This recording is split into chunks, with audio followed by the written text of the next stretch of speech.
Mi suegra y yo discutíamos. Mi marido se abalanzó. Me abofeteó y me gritó que me largara. Pero ellos no lo sabían. Los 2.000 euros mensuales eran una transferencia que yo hacía, y el lujoso chalet también estaba a mi nombre. Aquella era una noche de finales de otoño en Madrid. Una llovizna fina caía como tela de araña, y el viento cortaba la piel con un frío mordaz. La exclusiva urbanización de Pozuelo de Alarcón, normalmente radiante, se sentía extrañamente desolada. Era como si toda la casa contuviera la respiración, esperando una desgracia. Me llamo Sofía y llevo 3 años casada en esta familia. Mi marido, Javier, tiene su propia empresa. Desde fuera, todos piensan que es un hombre de gran éxito. Mi suegra es Carmen. Su boca siempre está llena de lo tradicional y bien educada que es su familia. Pero tradicional según sus propias reglas, donde hasta para respirar había que pedir permiso. Mi cuñada es Marta, unos años más joven que yo, hábil con las palabras, experta en mimarse y en depender de los demás. Esa noche, para la cena, preparé un consomé suave de pollo. Javier no había estado durmiendo bien últimamente, y pensé que algo ligero y reconfortante le sentaría bien. Lo cociné a fuego lento, desespumándolo con esmero y sazonándolo con muy poca sal, justo como le gusta a la gente mayor. La mesa estaba puesta. Un guiso de merluza en salsa verde, un cuenco de aceitunas y un plato de judías verdes cocidas con un aliño de aceite y ajo. No es por presumir. Pero cuando hay mayores en casa, una nuera solo desea que la comida sea agradable y la cena tranquila para mantener la paz. Carmen se sentó a la cabecera de la mesa, miró el cuenco de consomé y, antes siquiera de probarlo, soltó un suspiro largo y pesado. Tomó una cucharada, frunció el ceño como si hubiera tragado algo espantoso y dijo: «¿Qué es esto, Sofía? ¿Un consomé o agua de mar?» Me levanté, con voz suave. «Pero, Carmen, si apenas le he puesto sal, si quieres, puedo añadir un poco más de caldo para que esté a tu gusto». No respondió. Dejó caer la cuchara con fuerza. El sonido del metal contra la loza resonó con un chasquido que me hizo dar un respingo. Luego, me miró directamente a los ojos. Su voz no era alta, pero sí afilada como un cuchillo. «Llevas años de nuera y ni siquiera sabes hacer una sopa decente. ¿Quién te has creído que eres?» Me quedé helada. Esa frase. «¿Quién te has creído que eres?», la había dicho muchas veces. Pero hoy sonaba tan fría como el viento de afuera. Marta, sentada a su lado, cogía un trozo de pescado mientras navegaba por su móvil. Al oír eso, levantó la vista, con los labios curvados en una sonrisa que no se atrevía a mostrar del todo. Aún así, intenté mantener la compostura. «Mamá, lo siento si no es de tu agrado. Puedo preparar otra cosa ahora mismo». De repente, Carmen escupió un sorbo de consomé directamente al suelo. Sinceramente, en ese momento sentí como si me hubieran abofeteado. Ya no se trataba de criticar la sopa. Era un desprecio hacia mi persona. «Ahí lo tienes, ¿quién puede tragar algo tan salado? No sabes cocinar. Pero siempre te las das de educada. No sé de qué familia vienes». Dejó la frase en el aire, cambiando de tema como si lo tuviera preparado. «Estás aquí gracias a que esta familia te acogió. ¿Qué has aportado tú a esta casa?». Escuché aquello con un nudo en la garganta. Durante los últimos 3 años, me habían dicho cosas parecidas innumerables veces. Que vivía de ellos. Que casarme con Javier fue una bendición. Pero lo más aterrador era que lo decía delante de mi marido, delante de mi cuñada, como si yo fuera una empleada de la cocina, no una esposa y una nuera. Respiré hondo, intentando repetirme el viejo dicho: «Más vale una paz mediocre que una guerra brillante». Pero otra frase surgió en mi interior. «El árbol quiere calma, pero el viento no cesa». ¿Hasta cuándo iba a aguantar? Justo en ese momento, la puerta se abrió. Entró Javier, con la chaqueta salpicada de lluvia y las llaves aún en la mano. Su mirada pasó de la mesa al suelo. El rostro de Carmen cambió al instante. Al ver a Javier, dejó escapar un suspiro entrecortado, con la voz temblorosa, como si acabara de sufrir una gran injusticia. «Javier, mira la clase de mujer que has traído a casa. Ha hecho una sopa salada como el demonio y...». Cuando se lo digo, se atreve a replicarme. Me volví hacia Javier. «Cariño, yo no he replicado. Solo». Javier no me dejó terminar. Me miró con los ojos de un juez a punto de dictar sentencia. «Pídele perdón a mi madre. En esta casa, cuando mamá habla, se la escucha. No hay nada que discutir. Me quedé atónita. Ni siquiera lo has probado. Y ya me pides que me disculpe. Sé que el consomé no estaba salado. Pruébalo y luego hablamos. Apenas terminé la frase, vi cómo se tensaba la mandíbula de Javier. Hay hombres a los que no les importa la verdad, solo quieren que los demás obedezcan. Se acercó. Su voz era baja pero dura como el acero. ¿Me estás diciendo lo que tengo que hacer? Negué con la cabeza. Solo quiero que seas justo. Carmen soltó una risa despectiva. ¿Justicia? Una nuera exigiendo justicia a su suegra. A mi edad, nunca he visto a nadie tan insolente. Marta. En ese momento, dejó el móvil y añadió un comentario. Tan ligero como el viento pero que me heló la sangre. Sofía, si mamá te da un consejo, escúchala. ¿Para qué crear tensiones? Miré a Javier, buscando un atisbo de apoyo. Aunque fuera una media palabra. Pero él no miró la sopa. No miró la verdad. Solo vio a su madre.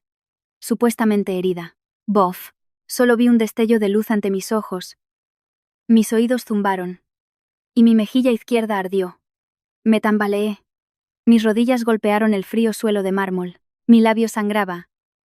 Y el sabor metálico se mezcló con el aroma del consomé que aún humeaba, creando un olor que jamás olvidaría en mi vida. Carmen estaba allí de pie, sin inmutarse. Es más, una leve sonrisa se dibujó en sus labios, como si la hubieran premiado por actuar bien su papel. Javier respiró hondo, como si acabara de hacer lo correcto. Luego, lanzó una palabra, seca y definitiva. Largo. Apoyé las manos en el suelo para levantarme. Me temblaban. No por el dolor, sino por la humillación. Miré a Javier, luego a Carmen y a Marta, uno por uno. En ese instante, comprendí algo simple y amargo. En esta casa, por muy bien que cocinara, por mucho que aguantara, siempre sería yo la que tenía que pedir perdón. Me limpié la sangre del labio con el dorso de la mano y me ajusté la ropa, como un acto reflejo. No lloré. No porque fuera fuerte, sino porque las lágrimas en ese momento eran demasiado baratas, nadie se dignaría a mirarlas. Dije, con una voz increíblemente tranquila. De acuerdo, me voy. Me dirigí a la puerta, la abrí. La llovizna me golpeó la cara con un frío cortante. Detrás de mí, nadie me detuvo, nadie me llamó, solo el sonido de los cubiertos y un suspiro de satisfacción de Carmen, como el punto final a mis 3 años de sumisión. Salí rápidamente del porche. La lluvia fina se pegaba a mi pelo, helándolo. Las zapatillas resbalaban en los azulejos mojados, así que tuve que caminar pegada a la pared para no caerme. Las luces amarillas de la urbanización se reflejaban en los charcos, creando una estampa hermosa pero triste, como un hogar lujoso pero sin calor. No llevaba abrigo ni había cogido el móvil. En el bolsillo solo tenía una cartera pequeña. El corazón me latía con fuerza. Pero mi mente estaba extrañamente lúcida, como si una parte de mí acabara de ser obligada a despertar. 3 años de nuera, creyendo en la paciencia para mantener la paz en casa. Era dócil, cedía, bajaba la voz para que hubiera tranquilidad. Carmen era difícil. Y yo me decía que la gente mayor es así. Javier era impulsivo. Y me convencía de que los hombres tienen mucha presión en el trabajo. Marta era caprichosa, y lo achacaba a su juventud. Me cargaba con todas las excusas, tragándome el rencor. Pero cuanto más tragas, más se acostumbran. Una vez, mi suegra enfermó. Pasé la noche en vela en el hospital, cambiándole los paños fríos, corriendo a comprarle sopa caliente. Por la mañana, lo único que dijo fue: «Es lo que debe hacer una nuera». Sonreí a la fuerza. En ese momento, pensé que no importaba, con tal de que se recuperara. Otra vez, Javier llegó a casa con el rostro sombrío, diciendo que la empresa tenía problemas de liquidez. En secreto, moví una cantidad de dinero para ayudarle, pidiendo que la transferencia se hiciera de forma que él pudiera salvar las apariencias. Cuando pasó la crisis, me abrazó y me dijo que yo era su retaguardia. Luego, delante de su madre, contó una versión diferente, como si lo hubiera solucionado todo él solo. Lo oí, y solo pude callar. La honestidad no siempre puede competir con la astucia. Fui demasiado honesta, y lo dieron por sentado. El viento sopló con fuerza. Me abracé, temblando. La mejilla aún me ardía, el labio me escocía. Pero ese dolor me devolvió al presente. No podía derrumbarme aquí, en la misma urbanización donde me consideraban una simple arrimada. En la garita de la entrada, la luz estaba encendida. El vigilante de seguridad, un hombre mayor, Estaba sentado bebiendo un té caliente. Al verme, se levantó, con voz preocupada. Señora Sofía. ¿A dónde va tan tarde y con esta lluvia? Intenté que mi voz sonara normal. ¿Podría prestarme su teléfono, por favor? Se me ha olvidado el mío. El hombre me miró un instante, sin hacer más preguntas. Me dio su teléfono y descolgó un chubasquero fino que tenía en una percha. Póngase esto. Hace mucho frío. Me puse el chubasquero y marqué un número con las manos temblorosas. Miré mis manos. Una todavía olía a lavavajillas. La otra estaba cubierta de frías gotas de lluvia. Había pensado que, si era trabajadora, la familia me respetaría. Pero esa noche entendí que el respeto no es algo que se mendiga. La persona a la que llamé era alguien a quien había evitado llamar durante mucho tiempo. Solo porque quería demostrar que podía valerme por mí misma en la casa de mi marido. Manuel. Soy Sofía. Al otro lado de la línea hubo un silencio de unos segundos. Luego la voz de Manuel sonó completamente despierta. Señorita Sofía. ¿Dónde está a estas horas? Estoy en la entrada de la urbanización. ¿Puede venir a recogerme? Necesito volver a un lugar seguro. La respuesta de Manuel fue concisa. No se mueva de ahí. Voy para allá. Le devolví el teléfono al vigilante y le di las gracias. El hombre suspiró en voz baja. Aguantar tiene un límite. Señora. Si les das la mano se toman el brazo. No respondí, solo asentí. Sentía como si una cuerda que me había mantenido tensa durante 3 años acabara de romperse, liberándome de mis ataduras. Me quedé bajo el pequeño tejado de la garita, mirando la calle desierta de la urbanización. De vez en cuando, un coche pasaba, dejando una larga estela de agua. De repente, me sentí una extraña en mi propia vida. Había vivido tanto tiempo en esa casa, pensando que pertenecía a ella. Resultó que lo único que me pertenecía eran mis obligaciones. Unos 10 minutos después, un coche negro se detuvo. La ventanilla bajó, y vi a Manuel. Su pelo canoso, pero su mirada tan firme como el día en que yo todavía vivía en casa de mis padres. Abrió la puerta trasera. Suba, señorita. Entré. El calor de la calefacción me envolvió como una manta. Manuel me ofreció una botella de agua tibia y unos pañuelos de papel, sin acosarme a preguntas. Su silencio casi me hizo romper a llorar, pero me mordí el labio para contenerme. Las lágrimas no ayudarían en nada ahora. Me sequé la cara y dije con voz ronca. Manuel, necesito pedirte un favor. Dígame lo que necesite. A partir de este mes, suspende la transferencia de dinero a esa casa. Y, por favor, revisa todos los papeles de los servicios del chalet. Luz, agua, internet. ¿A nombre de quién están? Manuel asintió levemente.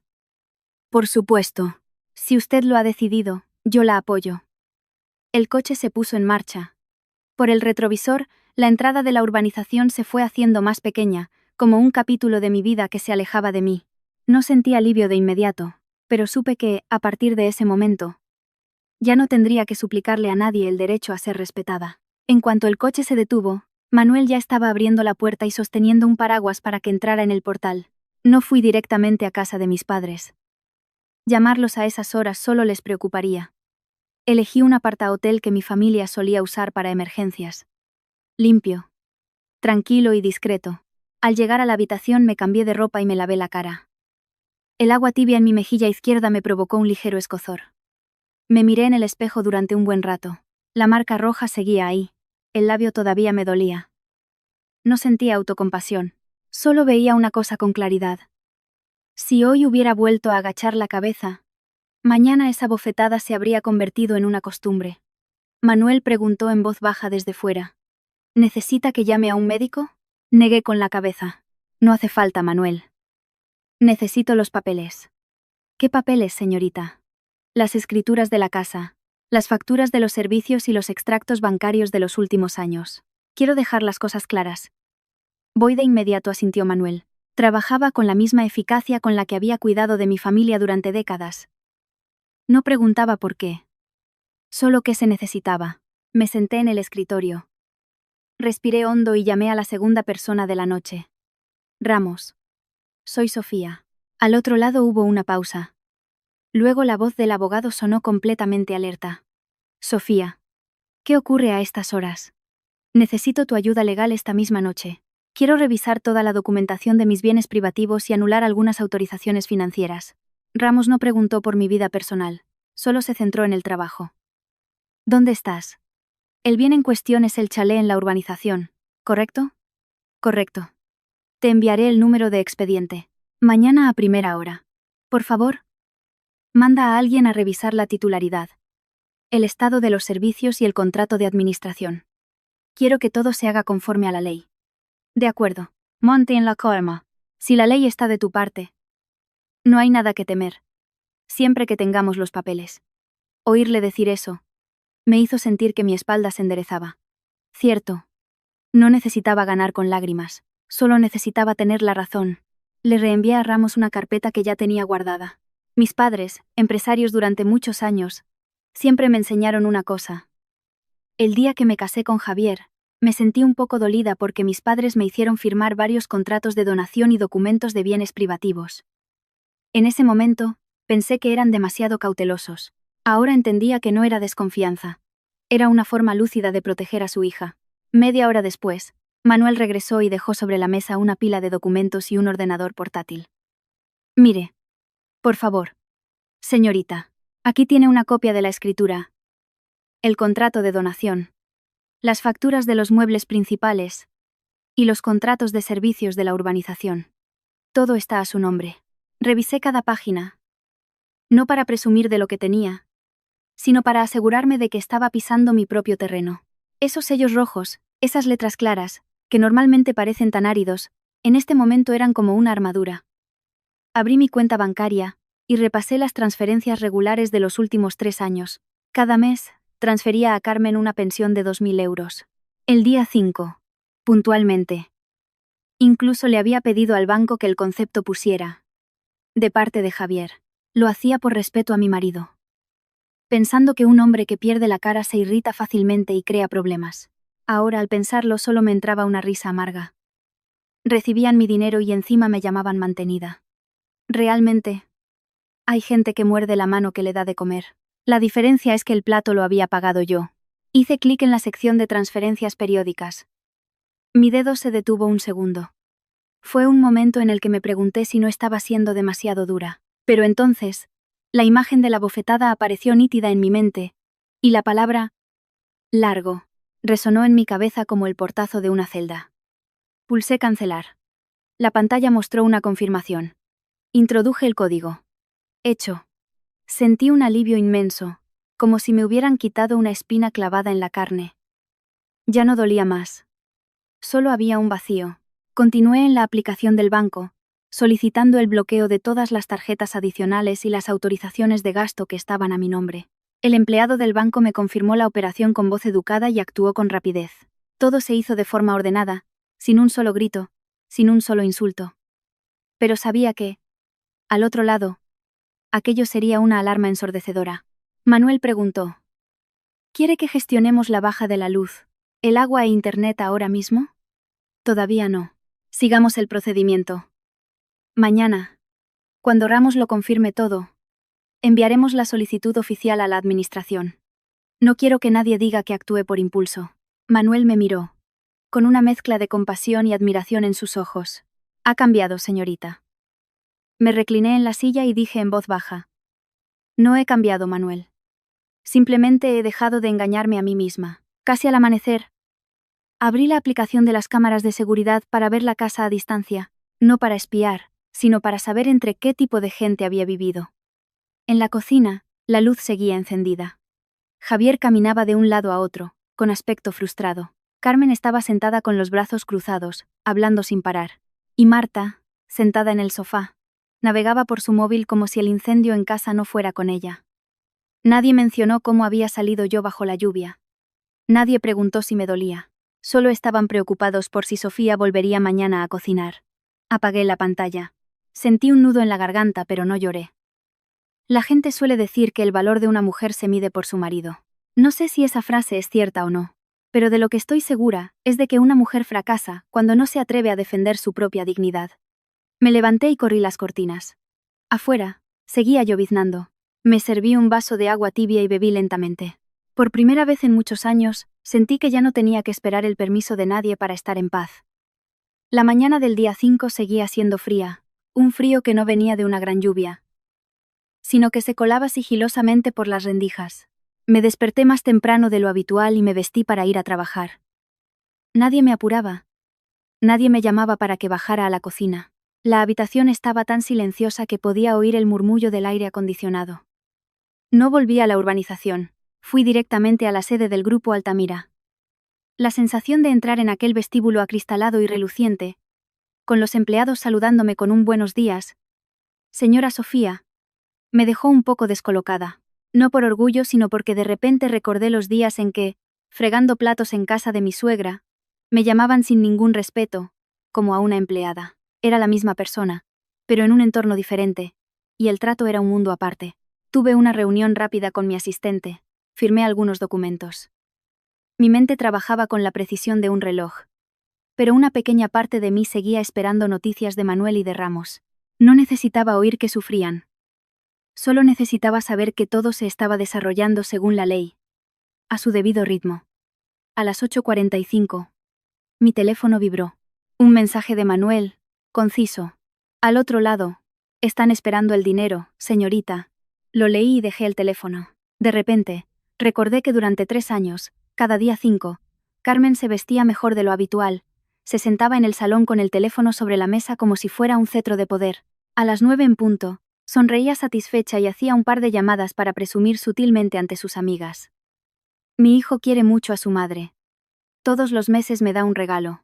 Una vez la oí y me di la vuelta para no hacer que Javier se sintiera incómodo. Había pensado que salvar la cara de mi marido era mantener la paz en casa. Pero la vida es extraña. A algunas personas a las que les salvas la cara creen que tienen derecho a pisarte. A las 8:58, mi asistente me trajo un café. Di un sorbo sin sentir el sabor. A las 9 en punto, miré el reloj y luego la pantalla del teléfono, como esperando una notificación invisible. No apareció nada. Por supuesto. Había cancelado la orden de transferencia la noche anterior, pero en otro lugar. Podía imaginar perfectamente cómo sería ese momento de nada. Sobre las 9:05, Manuel envió otro mensaje. Carmen ha empezado a impacientarse. Está llamando a Javier. No necesitaba ver más. Conocía demasiado bien el tono de Carmen cuando estaba molesta. No gritaba de inmediato, sino que pronunciaba cada palabra con dureza, haciendo que el interlocutor se sintiera culpable. Abrí la aplicación de las cámaras, no para espiar, sino para registrar la verdad. La pantalla mostraba el salón del chalet. Carmen estaba sentada con la espalda recta, los brazos cruzados. Javier, de pie junto a la ventana, no paraba de coger y soltar el teléfono. Carmen habló, sin sonreír y con la mirada vacía. Javier, revísalo bien. Ya es tarde y todavía no he recibido la notificación. Javier intentó mantener la calma. Seguro que el banco va con retraso, mamá. Deja que llame al contable. Carmen soltó un prolongado. ¿Qué retraso? Ni qué retraso. Todos los meses llega a la misma hora. No me digas que tu empresa se ha quedado sin dinero. Marta bajó de las escaleras, con el pelo todavía revuelto, y dijo bostezando. Mamá. Seguro que Sofía se ha olvidado de hacer la transferencia. Es muy despistada. Al oír eso, casi me eché a reír. Si yo me olvidara, toda esa casa se moriría de hambre. Pero bueno, que creyeran lo que quisieran. La verdad hablaría por sí misma. Javier llamó al contable. No podía oír lo que decía la otra persona. Pero vi cómo la cara de Javier pasaba de la molestia al asombro. Y luego a la palidez. Dijo al teléfono, con voz cortante. ¿Cómo que no es dinero de la empresa? ¿Qué estás diciendo? Carmen.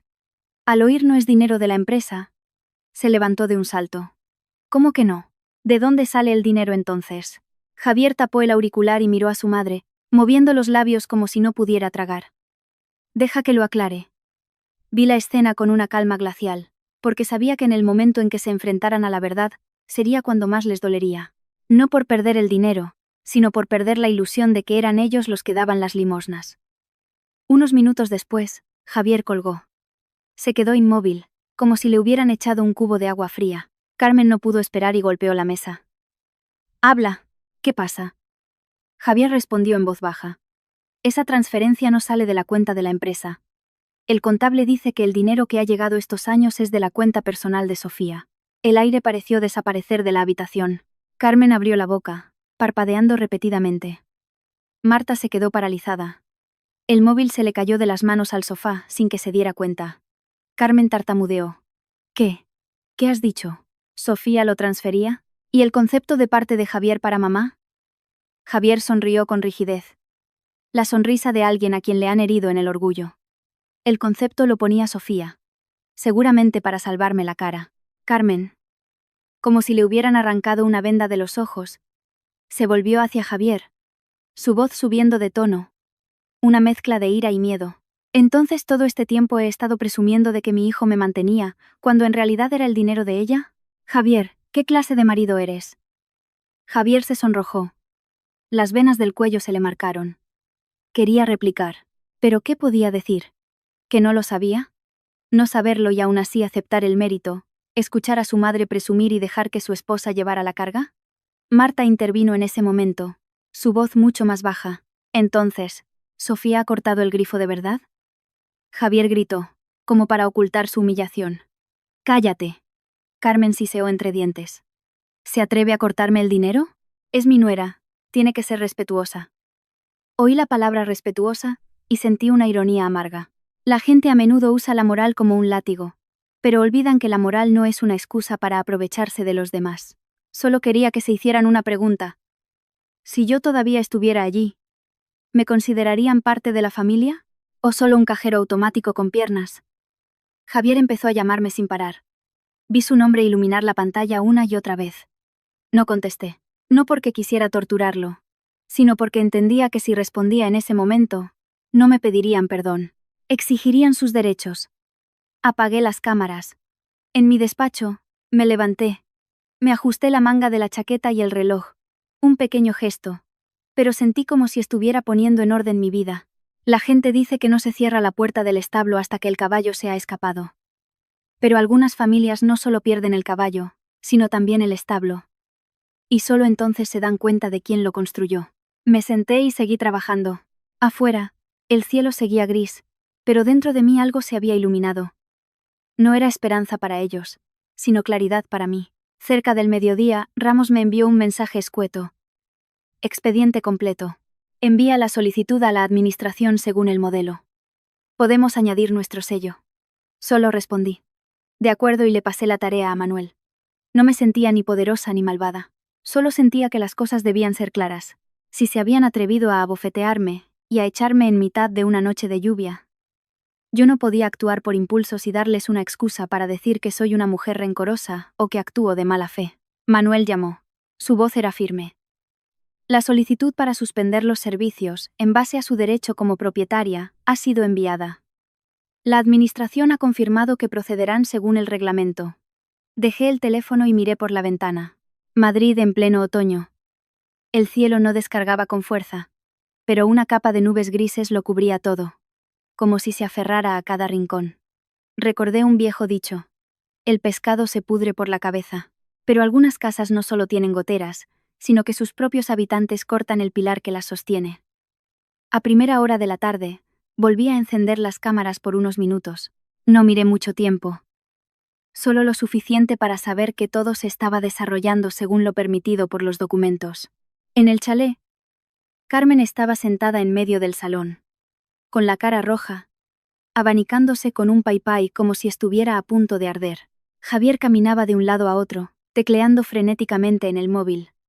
Marta se pintaba los labios frente a un espejo, con una mueca de fastidio, como si fuera a llegar tarde a una cita. Carmen espetó. Javier, llámala. Eres su marido, ¿no? Se atreve a cortarme el dinero. ¿No puedes controlarla? Javier apretó los dientes. Mamá, cálmate. Deja que hable con ella. Marta, mirando a los dos, intervino con voz quejumbrosa pero hiriente. Javi. Esta tarde he quedado. Pásame algo de dinero. Que mis amigas me esperan. Javier se giró bruscamente. ¿Y tú todavía piensas en salir? Marta hizo un mohín. Bueno. Yo no gano dinero. Estoy acostumbrada a esto. Si no me lo das tú, ¿de qué vivo? Esa frase. Estoy acostumbrada a esto. Sonó tan ligera. Pero fue una bofetada para un hombre que intentaba ser el pilar de la familia con un pilar hueco. Miré la escena y... De repente me dio por reír. Esa casa había funcionado durante mucho tiempo como una máquina de gastar dinero. Cuando había dinero, todos eran amables. Cuando faltaba, salía a la luz su verdadera naturaleza. Justo en ese momento, un pitido sonó en el móvil de Javier. Estaba intentando pagar con la tarjeta. Probablemente para pedir algo o hacer un pago. La pantalla mostró: transacción denegada. Se quedó paralizado un segundo. Lo intentó de nuevo. Denegada. Carmen entrecerró los ojos. ¿Y tu tarjeta negra? Paga con esa. Javier tragó saliva, intentando mantener la voz firme. Será un error del banco. Yo sabía que no era un error. Había bloqueado la tarjeta adicional que estaba a mi nombre. No necesitaba recordárselo. La realidad se lo recordaría de la forma más cruda. Marta le arrebató el móvil a Javier. Miró la pantalla y se quedó boquiabierta. Oye, ¿por qué a mí también me la han denegado en la tienda? Pensaba que tu tarjeta era de las buenas. Javier se lo quitó de las manos. Tú cállate. Carmen empezó a entrar en pánico, intentando mantener las apariencias. Sin dinero, ¿cómo vas a hacer negocios? Javier, no me digas que has dejado que una mujer lo controle todo. La cara de Javier se puso roja, pero antes de que pudiera discutir, las luces de la casa parpadearon y se apagaron de golpe. Al mismo tiempo el purificador de aire se silenció. El aire acondicionado se detuvo. El espacio pareció quedarse sin calor. Carmen se levantó de un salto. ¿Se ha ido la luz? Javier corrió al cuadro eléctrico, pulsando los interruptores sin éxito. Cogió el móvil y llamó a la administración de la urbanización. Rápido. Se ha ido la luz en mi casa. Compruébenlo. Un momento después, Javier seguía al teléfono. No oí lo que le decían, pero vi cómo su rostro palidecía. Se giró hacia su madre, parpadeando como si no pudiera creerlo. Carmen lo miró con los ojos muy abiertos. ¿Qué dicen? La voz de Javier sonó ronca. Dicen que han suspendido el servicio a petición de la propietaria legal. El aire se volvió denso. Carmen se quedó paralizada y luego siseó cada palabra. ¿Quién es la propietaria? Javier no quería decirlo, pero no podía evitarlo. Es Sofía. Carmen, como si le hubieran echado gasolina al fuego, gritó. Oí la palabra nuera y sentí una ironía inmensa. Cuando me necesitaban para cocinar y limpiar, me llamaban nuera. Cuando me abofetearon y me echaron, me trataron como a una extraña. Resultaba que mi título en esa familia era solo un traje que se ponían cuando les convenía y se quitaban cuando no.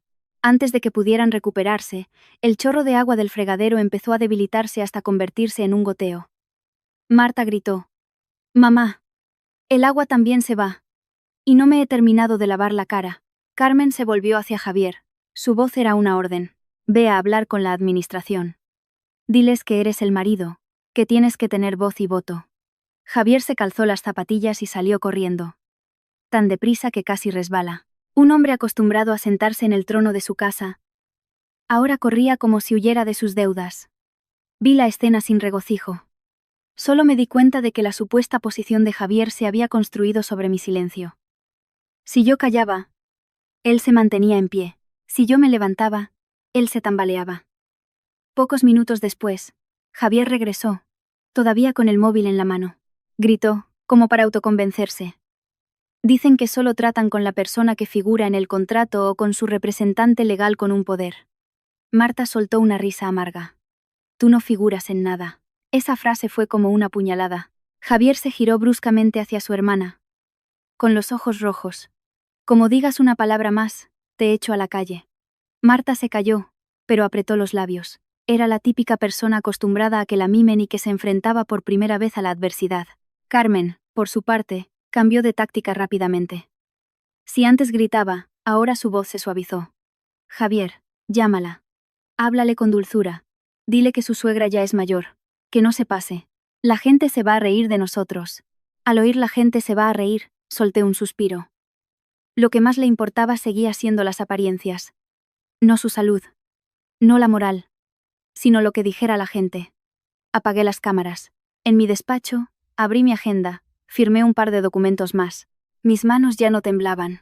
No respondí a las insistentes llamadas de Javier. No lo estaba evitando. Simplemente, había perdido la costumbre de dar explicaciones a alguien que me había levantado la mano. Con la soga se ata al ternero. Pero con suavidad se le guía. Yo había sido demasiado suave durante demasiado tiempo. Hasta el punto de que pensaron que era una cuerda que cualquiera podía pisar. Ahora, solo estaba haciendo una cosa simple. Atar los nudos correctamente. En su sitio. Ni más ni menos. La tarde del día 5, mientras estaba en una reunión, mi teléfono vibró. Un mensaje de Ramos. Mi equipo ya está en el lugar. Levantaremos un acta completa. Solo lo leí y guardé el teléfono. No pedía compasión a nadie, ni necesitaba que nadie fuera testigo de mi fortaleza. Solo necesitaba que todo se hiciera según el procedimiento. Para que en el futuro nadie pudiera decir que actué por capricho o de mala fe. Al final de la reunión, volví a mirar las cámaras por unos minutos. La escena frente al chalet era clara. Seguía lloviznando. El suelo estaba mojado y las luces amarillas se reflejaban como en un espejo. Ramos estaba allí con un agente judicial. Ambos vestidos de forma impecable. Junto a un representante de la administración de la urbanización. Nadie gritaba, nadie amenazaba. Solo se oían frases formales, correctas, cada uno en su papel. Sonó el timbre de la puerta. Apareció Carmen, envuelta en una bata, con el rostro tenso, como si saliera a recibir a sus súbditos. Al ver a Ramos, frunció el ceño. ¿Quiénes son ustedes? ¿Qué hacen plantados delante de mi casa? Ramos mostró su carné de abogado, su voz era clara. Representamos legalmente a la señora Sofía. Hoy hemos venido a entregar una notificación de cese de ocupación y a solicitar la entrega de la propiedad. Carmen se quedó paralizada un instante y luego soltó una risa despectiva, una risa para ocultar su pánico. Vaya. ¿Mi nuera jugando a estos juegos? Esta casa es de mi hijo. El agente judicial abrió su carpeta y leyó cada línea con voz nítida. Lo miré y me pareció extraño. Durante años, mis palabras en esa casa no las escuchaba nadie. Hoy, unas pocas líneas leídas de un papel los habían dejado en silencio. Javier salió corriendo de la casa. Su aspecto era muy diferente al del dueño habitual. El pelo revuelto, la camisa arrugada, los ojos tensos. Ramos. Esto es ir demasiado lejos. Es un asunto de familia. Hablaremos con Sofía. Ramos no respondió con hostilidad, solo le entregó el documento. Señor Javier. Actuó conforme a la ley. Si desea comunicarse, puede hacerlo por escrito o a través de su representante legal. Carmen le arrebató el papel. Lo hojeó y gritó. ¿Qué es esto de 24 horas? ¿Con qué derecho nos echan de nuestra casa? El representante de la administración, de pie a su lado, dijo con una voz suave pero firme como un clavo. Señora. Es una solicitud de la propietaria legal. Nosotros cumplimos con lo estipulado en el contrato. Al oír propietaria, el nervio de Carmen pareció activarse. Se abalanzó sobre la notificación que acababan de pegar en la puerta y empezó a intentar arrancarla. Vi claramente que el papel estaba plastificado y pegado con un adhesivo industrial. Tiró con tanta fuerza que se rompió una uña. Arañó. Tiró. Pero fue inútil. Maldita sea. Una nuera jugando así de sucio. Gritaba mientras lo intentaba. Los vecinos empezaron a asomarse. Primero uno. Mirando por la rendija de su puerta. Luego otro. Los murmullos se levantaron como el viento. Oye, ¿recuperación de propiedad? ¿La dueña es la nuera? Pero sí siempre ha presumido de que la casa era de su hijo. Oí esos comentarios sin regocijo. Solo me di cuenta de que la verdad es como el agua. Por mucho que intentes contenerla, siempre encuentra una forma de fluir. Javier, de pie a su lado, tenía la cara ardiendo. Miró a los vecinos, luego a su madre arañando la notificación como una persona fuera de control. La humillación era tan grande que no sabía dónde meterse. Mamá. Ya basta. Entra en casa, dijo, tirando de su brazo. Carmen se soltó y lo señaló directamente. ¿Lo ves? Todo es por tu culpa. Por casarte con una mujer que nos pisa la cabeza a tu madre y a ti. Javier apretó los dientes. Su voz una mezcla de rabia y miedo. Mamá, cállate, que estamos en medio de la calle. Carmen rompió a llorar al instante, pero era un llanto teatral, para que la gente la viera. Ay, Dios mío. Soy una anciana y me trata así. Mundo. Mirad esto. Marta salió corriendo de la casa, miró el papel y luego a los vecinos, con la cara pálida. Estaba acostumbrada a parecer siempre impecable, pero ahora, en medio de la multitud, se sentía como si le hubieran arrancado el maquillaje. Tiró del brazo de Javier y susurró. Javi. Qué vergüenza. ¿Qué hacemos ahora? Javier no respondió. Entró en la casa como alguien acorralado. Lo vi rebuscar, abrir cajones, armarios, con la prisa de quien busca un salvavidas. Carmen seguía intentando arrancar el papel. Cuanto más tiraba, más se rompía y más evidente era su impotencia. Ramos permaneció inmóvil, sin discutir. El agente judicial levantó acta, anotando la reacción y tomando fotos. Todo eso más tarde sería una barrera legal que obligaría a cualquiera a pensárselo 2 veces antes de tergiversar la historia. Un momento después, Ramos dijo con claridad: hemos entregado la notificación de forma válida. El plazo de 24 horas comienza ahora. Les rogamos que se preparen para la entrega. De lo contrario, procederemos al desalojo forzoso según la ley. Javier salió, con la cara blanca, intentando mantener la voz. Llamaré a Sofía, hablaré con ella. Tiene derecho a llamar, asintió Ramos, pero la decisión final es de la propietaria. Javier cogió el teléfono y marcó mi número. Seguí sin responder. Pero esta vez no solo llamó. También envió un mensaje. La cámara no mostraba el contenido, pero podía imaginar el tono. Una mezcla de amenazas y súplicas. Apagué las cámaras. No quería ver más. No por miedo a ablandarme, sino porque entendía que si seguía mirando, me arrastrarían de nuevo a ese círculo de emociones, ese círculo que la gente usa para atar a las mujeres con la palabra familia. Me levanté y me serví un vaso de agua. De repente, recordé un viejo proverbio. La astucia para los de fuera. Pero entre hermanos, no hay que pelear. Antes vivía según ese lema, intentando por todos los medios que la familia no se peleara. Pero ellos me veían como el patito feo, al que era más fácil atacar. El teléfono volvió a sonar. Esta vez era Manuel. Señorita, Javier está rebuscando en la caja fuerte. Cerré los ojos un instante. Conocía esa caja fuerte. Javier siempre había presumido de que era un secreto familiar, que solo él conocía la combinación. Pero hay secretos que, cuando te acorralan, abres con tus propias manos y descubres dónde estás realmente. No pregunté nada más. Solo abrí mi agenda y anoté la hora, manteniendo todo en orden. Porque a partir de ahora, la historia ya no eran discusiones en la cocina. Era el colapso de un falso poder construido sobre mi sumisión. Mientras trabajaba, llamó Manuel. Su voz no era apresurada, pero sí clara. Señorita, Javier ha conseguido abrir la caja fuerte. No pregunté cómo. Ya lo imaginaba. Cuando uno todavía tiene una salida, se aferra al orgullo. Pero cuando te empujan contra la pared, el orgullo se convierte en un traje apretado que hay que quitarse. Solo dije: vigílalo, por favor. Si surge algo, avisa a Ramos. Entendido, dijo. Y colgó. Dejé el teléfono. Mis dedos tamborileaban sobre la mesa. No por nerviosismo, sino para recordarme a mí misma. No dejes que las emociones te guíen. En el momento más débil es cuando uno es más propenso a ceder, y ceder ante la persona equivocada te condena de por vida. Abrí las cámaras de nuevo, esta vez no para ver los gritos en la puerta, sino para ver cómo se enfrentaban a la verdad. En el despacho de Javier, la caja fuerte, pegada a la pared. Javier estaba en cuclillas en el suelo, sacando fajos de papeles, sus ojos moviéndose frenéticamente. Carmen, de pie detrás de él, respiraba con dificultad. Marta estaba en un rincón, abrazando su móvil pero sin mirarlo, su rostro una mezcla de curiosidad y miedo. Javier llegó a un libro de tapas rojas. Lo cogió y lo miró fijamente, como si no pudiera creer lo que tenía en las manos. Carmen se lo arrebató. Lo abrió por la primera página, y sus ojos recorrieron las líneas. Leyó en voz alta, su voz al principio firme.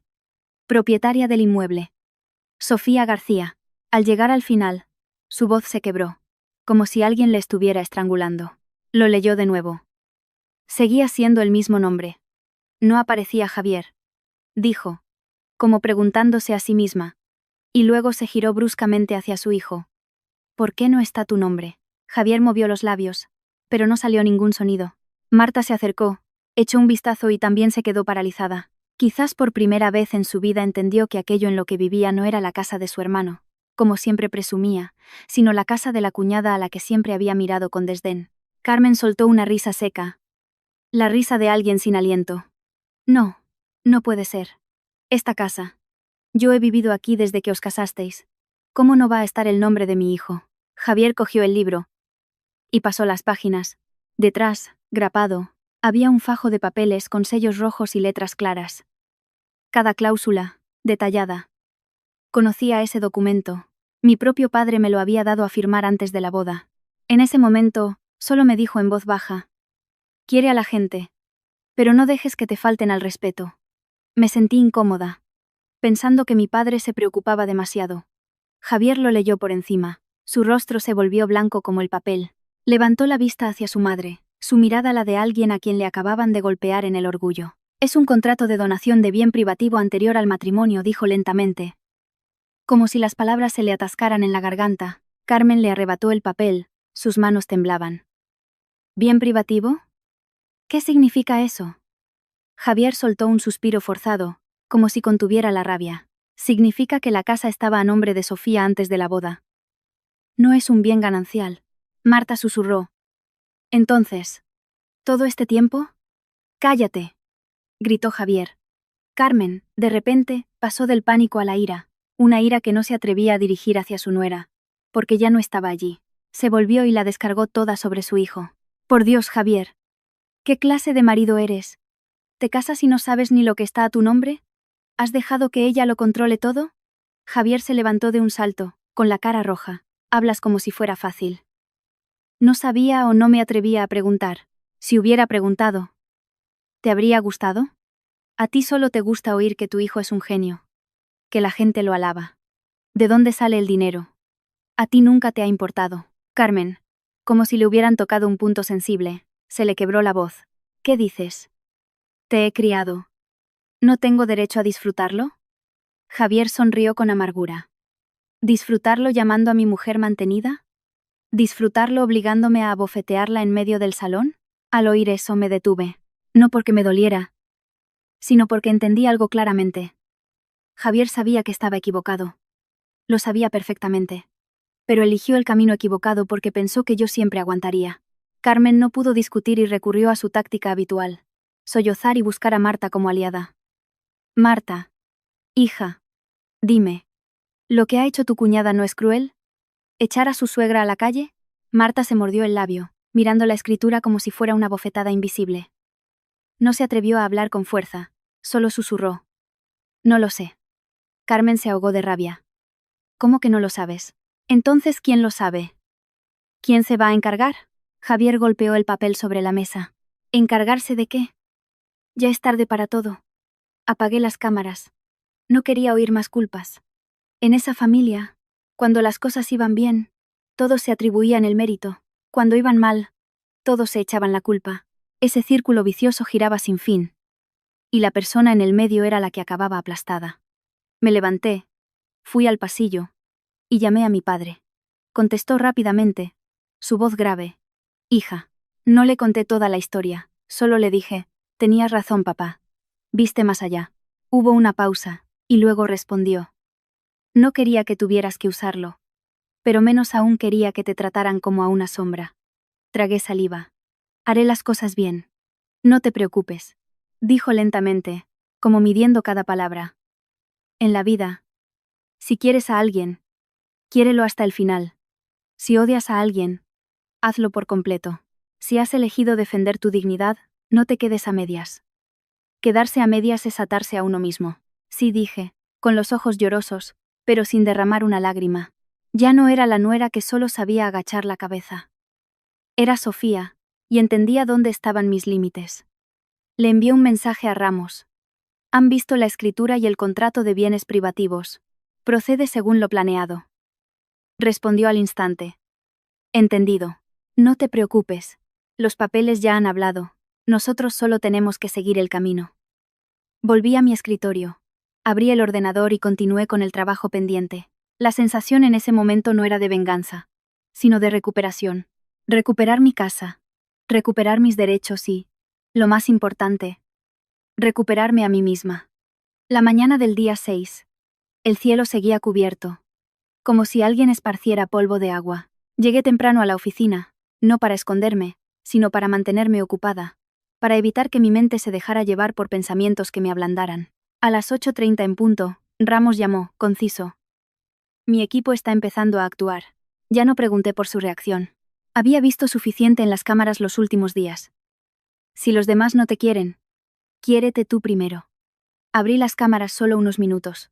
La entrada del chalet estaba más concurrida que el día anterior. El agente judicial, de pie y firme, un representante de la administración, y un equipo de seguridad. Todo según el protocolo. Todos hablaban con corrección, sin gritos ni amenazas. Era precisamente esa legalidad lo que más asustaba. Porque no había forma de torcerla. Apareció Javier. Con el rostro demacrado. La camisa arrugada. Mirando a su alrededor como si buscara una salida. Carmen iba detrás, con un abrigo grueso, pero aún intentando mantener una pose de superioridad. Marta estaba junto a la puerta, abrazando un bolso grande, con los ojos rojos pero todavía maquillada, como si hasta para llorar tuviera que estar guapa. El agente judicial leyó de nuevo la notificación de entrega, recordando que el plazo había expirado. Ramos dijo con claridad: procedemos al desalojo forzoso según la normativa. La familia solo puede llevarse sus efectos personales. El resto de los bienes se contrastarán con las facturas. Carmen gritó al instante. ¿Efectos personales? ¿Qué es eso? En esta casa todo es nuestro. Ramos no discutió. Solo le mostró una lista. Pueden llevarse ropa, documentos de identidad, artículos de uso personal. El resto se registrará en su estado actual. Carmen espetó. Esto es un montaje. Mi nuera es una desalmada. Nadie respondió a la palabra desalmada. La gente se limitó a levantar acta. Como si esos gritos fueran solo el ruido del viento. Cuando discutía en casa, mis palabras se ahogaban porque no había un árbitro. Pero cuando la ley habla, da igual quien grite más fuerte. Los vecinos se habían congregado, más numerosos. Algunos de lejos, otros escondidos tras sus puertas. Vi algunas miradas dirigidas a Carmen, una mezcla de curiosidad y hastío. Lo más aterrador no es que te echen, es que te miren como si fueras una obra de teatro barata. Javier intentó mantener la voz firme. Ramos, déjame hablar con Sofía un minuto. Entregaremos la casa, pero al menos déjame hablar con ella. Señor Javier. Hoy es un día de procedimiento legal. Si desea una conversación sentimental, puede enviarle una carta más tarde, respondió Ramos. Javier se quedó sin palabras, se giró hacia su madre buscando ayuda, pero Carmen en ese momento solo sabía patalear. Javier. Eres un hombre. Haz algo. Javier explotó. Por primera vez, lo vi gritar a su madre delante de extraños. Mamá. Cállate ya. Cuanto más hablas, más nos humillas. Carmen se quedó paralizada y luego se echó a llorar. Pero esta vez, las lágrimas ya no tenían poder. Era el llanto de alguien que acaba de caerse de su trono. Marta empezó a sacar cajas de la casa, abrazándolas y diciendo apresuradamente. Un agente de seguridad dijo educadamente. Por favor, muestre la factura o un comprobante a su nombre. Marta se quedó helada y se volvió hacia Javier. Javi. Di algo. Javier bajó la mirada. Sabía perfectamente que esas compras se habían hecho con la tarjeta adicional a mi nombre. Marta se mordió el labio, intentando salvar la situación. Bueno. Mi cuñada es rica. ¿Qué más le da regalarme un par de cosas? Oí eso y sentí un escalofrío. Regalar es mi derecho. Arrebatar es la costumbre de quien cree que se lo merece todo. Carmen, al ver a su hija bloqueada, se abalanzó. Las cosas de esta casa las tratan como si fueran el tesoro nacional. Mi hijo está aquí, él es el dueño. Un empleado de la administración respondió con una frase que los dejó a todos sin palabras. Disculpe. La propietaria que figura en los registros es la señora Sofía. Javier agachó la cabeza.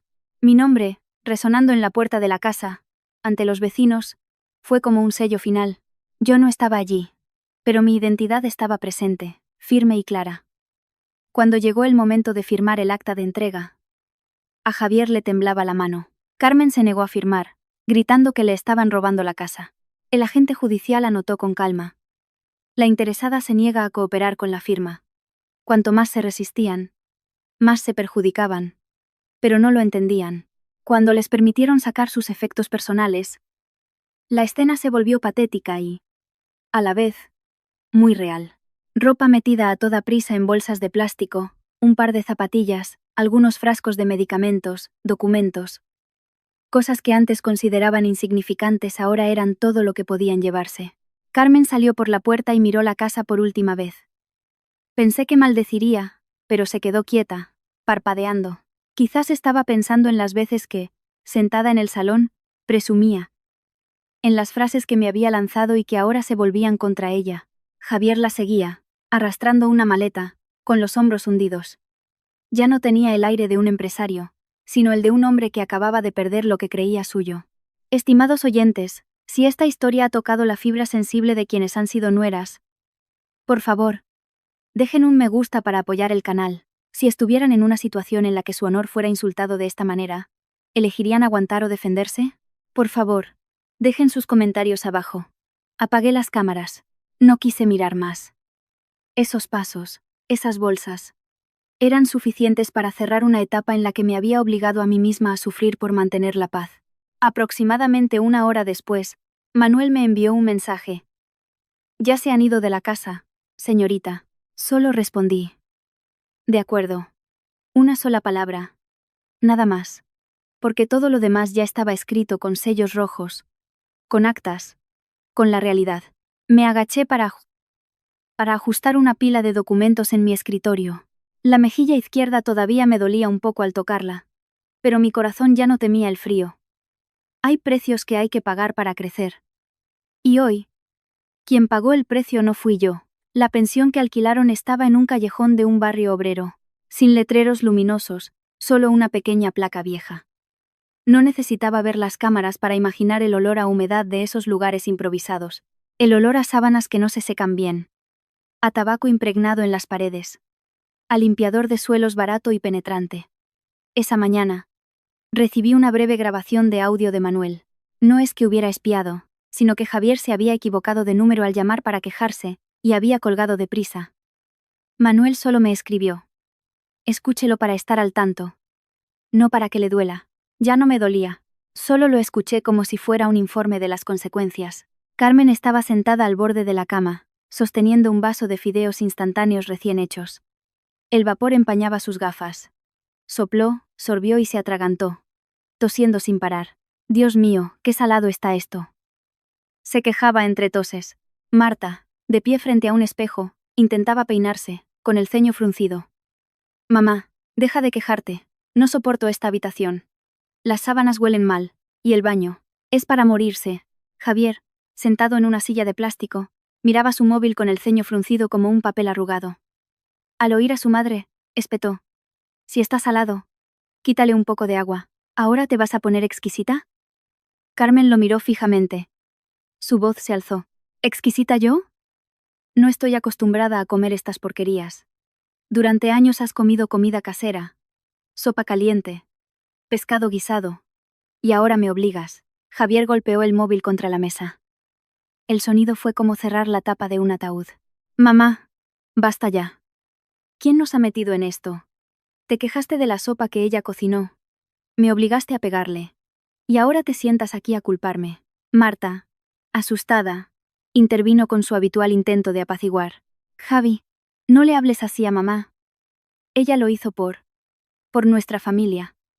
Javier se volvió hacia su hermana, con los ojos rojos. ¿Nuestra familia? ¿Sabes cómo has vivido estos años? Gastando sin control. Presumiendo de lo que no tenías. ¿De dónde crees que salía ese dinero? Marta se quedó sin palabras. Luego su instinto de dependencia resurgió. Dijo rápidamente, como si temiera que la abandonaran. Pero soy tu hermana. Si no me cuidas tú, ¿quién lo hará? Javier soltó una risa seca. ¿Cuidarte? ¿Con qué? ¿Con mi título de director de una empresa fantasma? Al oír eso, Carmen cambió de tono, volviéndose suave, como alguien que teme caer de su pedestal. Llama a Sofía. Háblale con cariño. Los problemas de pareja se arreglan en casa. No hay por qué exagerar tanto. Javier no respondió de inmediato. Miró sus manos como si fueran algo ajeno. Luego, dijo en voz baja. Mamá, ¿tú crees que ella todavía me considera su marido? Claro que sí, respondió Carmen al instante, como si se aferrara a la moral. El matrimonio es un deber, el marido y la mujer deben apoyarse. Lo que ha hecho está mal. Javier se echó a reír. Esta vez no fue una risa seca, sino amarga. ¿Apoyarse? ¿De qué manera? Cuando la abofeteé delante de ti y de Marta. Hablas de deber. Pero en ese momento, ¿dijiste algo para detenerme? Carmen se calló de inmediato. El silencio de quien no puede discutir. Pero tampoco quiere admitir su error. Volvió a sorber sus fideos, esta vez lentamente, como si la sal la estuviera despertando. Al llegar a ese punto, apagué la grabación. No quería convertirme en alguien que cuenta las desgracias de los demás. Había salido de ese círculo vicioso y tenía que adquirir nuevas costumbres, pensar en mí. En el grupo Altamira, esa mañana tenía una reunión con socios estratégicos. Entré en la sala, con el pelo recogido, un traje impecable y una voz clara. Algunos compañeros notaron el leve hematoma en mi mejilla, pero nadie preguntó. En este entorno, se respetan los límites. En casa de mi suegra, mis límites habían sido pisoteados por un simple cuando mamá habla, se la escucha. Al terminar la reunión, llamé a mi asistente y le pedí un informe completo sobre todos los proyectos relacionados con la empresa de Javier, los contratos de suministro, los beneficios, el apoyo indirecto que Altamira les estaba proporcionando. Las cifras que aparecieron me hicieron soltar una leve risa, no de alegría, sino de asombro. Resultaba que lo había estado apoyando mucho más de lo que pensaba. Llamé a Ramos. La colaboración comercial con la empresa de Javier. Quiero suspenderla según las cláusulas del contrato. ¿Suspensión total o gradual? Preguntó Ramos. Suspensión según lo acordado, con la debida notificación. Sin ataques sorpresa. Pero a partir de hoy no firmaré ninguna renovación. Entendido. Prepararé los documentos. Recuerda, si lo haces, hazlo bien. De acuerdo. Dije. Y colgué. Me volví hacia mi asistente. Envía una notificación oficial al departamento de compras y a la cadena de proveedores. Se suspende la prioridad y la asignación de pedidos a la empresa de Javier. Si alguien pregunta, la respuesta es: por ajuste estratégico. La asistente asintió, sin preguntar el motivo. Esa era la diferencia entre una organización profesional y una familia que impone su autoridad. Aquí, se trabaja según procedimientos, no a base de lágrimas. A mediodía, recibí una llamada de Javier. No contesté. El mensaje que llegó después era más largo de lo habitual. No lo leí entero. Solo las primeras palabras ya tenían un tono familiar. A veces reproches. A veces súplicas. A veces usando a su madre para ablandarme. Borré el mensaje. No para huir, sino para no dejarme arrastrar al fango. La gente dice que al que huye se le persigue, pero al que vuelve no. Pero yo había visto claramente que algunos vuelven no por arrepentimiento, sino porque se les ha acabado el chollo. Por la tarde, salí al balcón de la oficina para tomar un poco de aire. De repente, recordé el consomé de esa noche. Recordé el momento en que Carmen lo escupió al suelo, como si escupiera sobre mi honor. Me dije una frase sencilla. Mejor pobre y honrado que rico y deshonesto. La honradez aquí no se refería al dinero, sino a la conciencia, a los límites. Volví a mi escritorio y firmé los documentos que quedaban. Lo de hoy no había sido ruidoso ni dramático, del tipo de gritarse a la cara. Pero sabía que los cambios silenciosos son los que más desvelan a la gente. Y, extrañamente, por primera vez en mucho tiempo, comí a gusto. No porque la comida fuera mejor, sino porque ya no tenía que tragarla con la sensación de ser despreciada. Esa mañana recibí un correo interno informando de que todos los departamentos habían completado la notificación de ajuste de colaboración, siguiendo el procedimiento, los plazos y la terminología exacta. Solo lo leí, firmé la confirmación y lo dejé. No hubo ningún estruendo. Pero sabía que al otro lado estaban escuchando crujir el tejado de su casa. Javier. Sin embargo, no tenía mi calma. Empezó el día con una ráfaga de llamadas. A socios. A bancos. A proveedores. Cuando nadie contestaba enviaba mensajes. Cuando no respondían, iba en persona. A mediodía, Ramos me envió un mensaje. La empresa de Javier ha recibido la notificación de cese de prioridad. Los proveedores están bloqueando las entregas, y los socios exigen una reevaluación. Respondí. Entendido. Nada más. No quería oír lamentos. Quería que las cosas se demostraran por sí mismas. La vida no se derrumbaba por mi culpa. Se derrumbaba por lo que ellos habían construido sobre el desprecio. A través de una cámara remota, ya no miré la antigua casa, sino otro lugar. La oficina de Javier. Tenía acceso porque en el pasado había ayudado con la infraestructura de seguridad. Pero solo la abrí una vez para ver la situación. La pantalla mostraba a Javier en una pequeña sala de reuniones, con la camisa arremangada y el pelo pegado por el sudor. Frente a él, dos empleados con cara de espanto. Uno dijo rápidamente: Señor Javier, desde el almacén informan que los proveedores han detenido el envío de materias primas. Exigen el pago de la deuda pendiente o nos demandarán. ¿Quién ha ordenado la detención? gruñó Javier. Los 3 principales proveedores dicen lo mismo. Han recibido una directiva interna del sistema de distribución y no se atreven a desobedecerla. Javier golpeó la mesa. ¿No se atreven? Soy su cliente. El otro empleado, con voz temblorosa, abrió una carpeta. El banco también ha enviado una advertencia, solicitando garantías adicionales debido a la caída repentina de los ingresos. Dicen que si no demostramos liquidez, bloquearán la cuenta de la empresa. Javier cerró los ojos un instante. Vi claramente el momento en que intentó tragar el pánico. Un hombre acostumbrado a dar órdenes en casa, ahora recibía órdenes de papeles y cifras. Sonó su teléfono.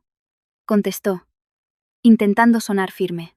Hola, señor García, soy Javier. ¿Podría ayudarme con el pedido? La persona al otro lado dijo algo. La cara de Javier se endureció. Cambió el tono, bajándolo. No diga eso. Llevamos muchos años trabajando juntos. Luego, se quedó en silencio. Al colgar, tiró el teléfono sobre la mesa, maldiciendo en voz baja. Se volvió hacia sus empleados, siseando. ¿Saben lo que han dicho? Que suspenden temporalmente la colaboración por ajuste estratégico. Esas 2 palabras eran exactamente las que yo había pedido que usaran. Lo oí sin alegría.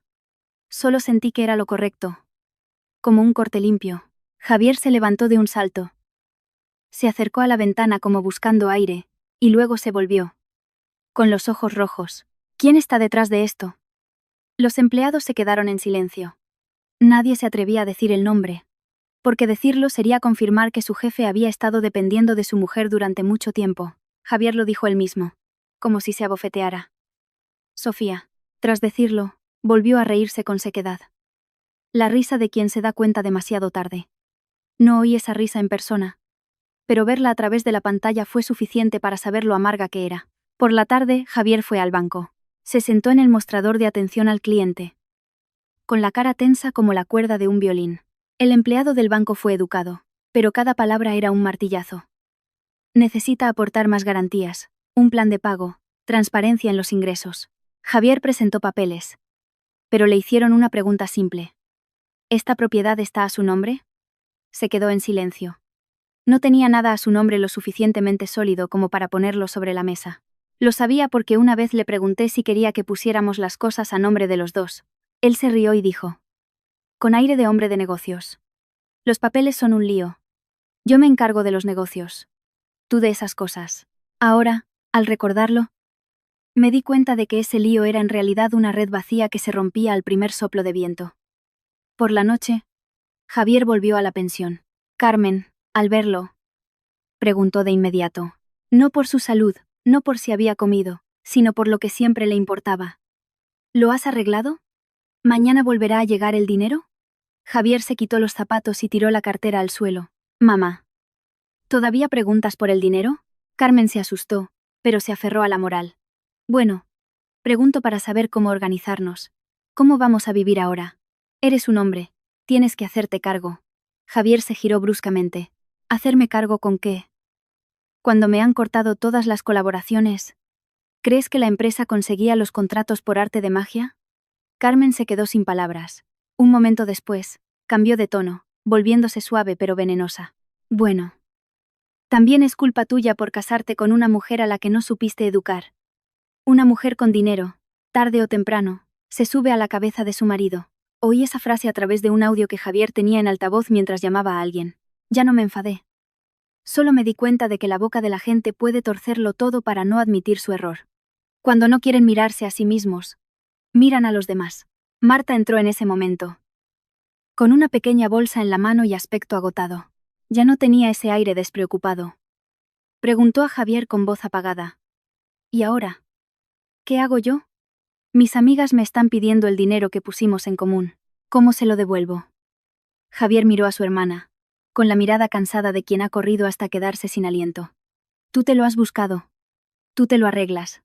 Marta se quedó atónita. ¿Qué dices? Soy tu hermana. Javier suspiró. Su voz se hundió. Precisamente porque eres mi hermana estoy sufriendo tanto. Carmen inmediatamente atrajo a Marta hacia ella, protegiéndola por instinto. No le hables así a tu hermana. Es la única chica de la familia. Es de tu sangre.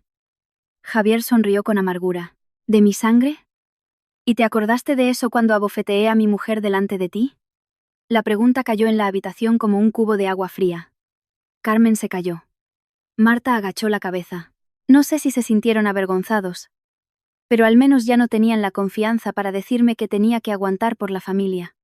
Por mi parte, no sentía que hubiera ganado, solo sentía que mi alma se estaba limpiándose de esa costumbre de autojustificarme, de pedir perdón, de cargar con las culpas de otros.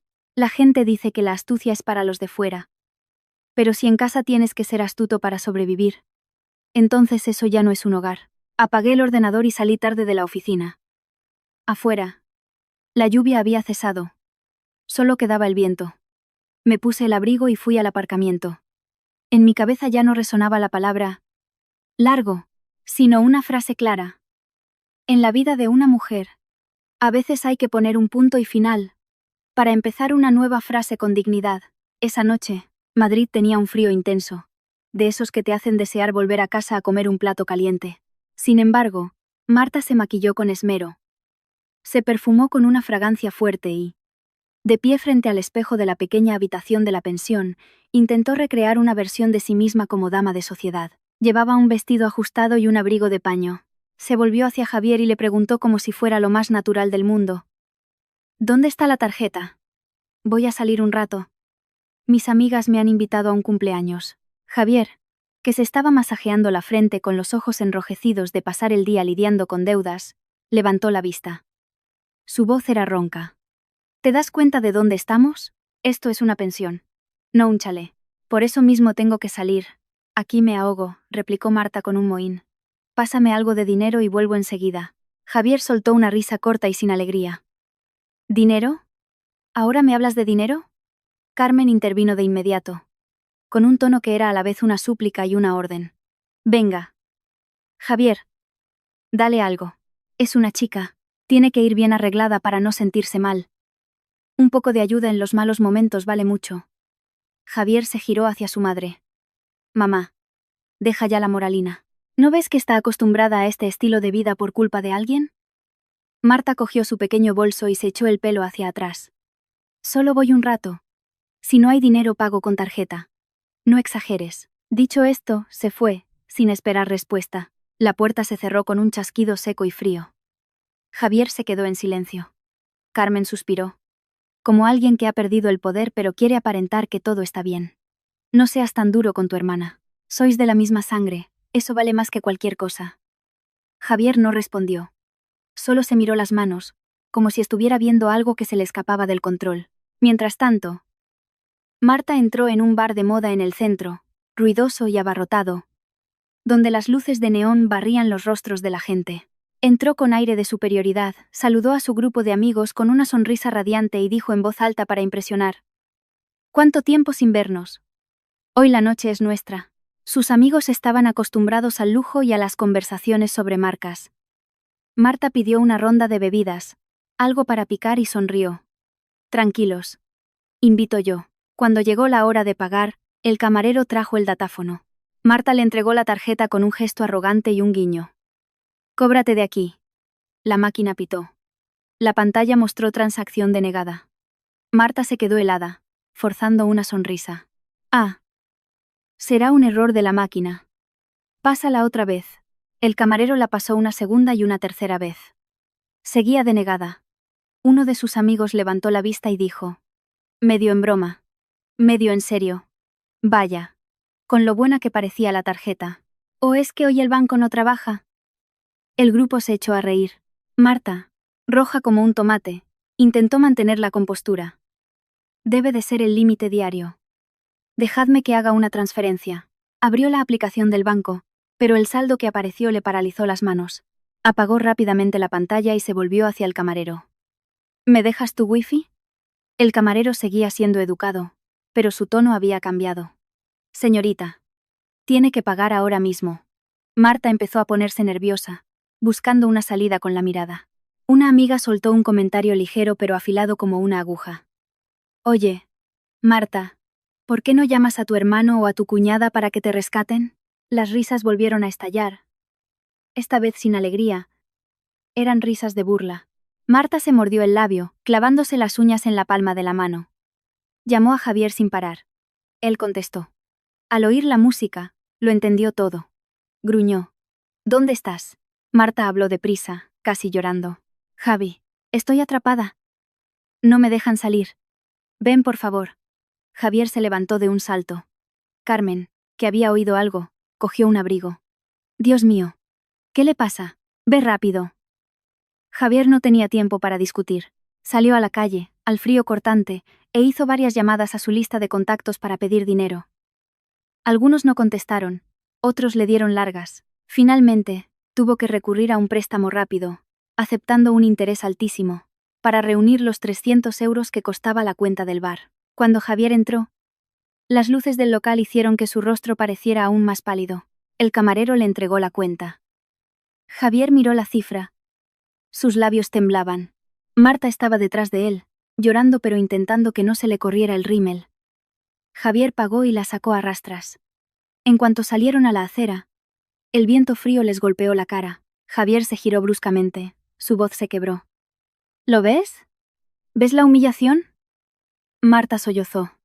No. No sabía que la tarjeta estaba bloqueada. Pensaba. ¿Qué pensabas? Gruñó Javier. ¿Que toda la vida habría alguien pagando por ti? Marta entre lágrimas replicó. Pero eres mi hermano. Si no me cuidas tú, ¿quién lo hará? Esa frase fue la gota que colmó el vaso. Javier le dio una bofetada a Marta, no con la fuerza de quien quiere hacer daño, sino con la bofetada de la impotencia, de un hombre tan acorralado que no tiene otra forma de desahogarse. Marta, aturdida, se llevó la mano a la cara y se quedó paralizada. La gente que pasaba se giró para mirar. Algunos sacaron el móvil, otros susurraron. Mira, una pelea en plena calle. Carmen llegó corriendo, y al ver la escena gritó. Javier, estás loco. ¿Cómo le pegas a tu hermana? Javier se volvió hacia su madre, con los ojos inyectados en sangre. ¿Todavía la defiendes? Por defenderla así es por lo que se ha convertido en esto. ¿Hasta cuándo quieres que cargue con todo? Carmen se quedó sin aliento y se echó a llorar, pero esta vez era un llanto de miedo. Miedo a que su hijo se le escapara de las manos.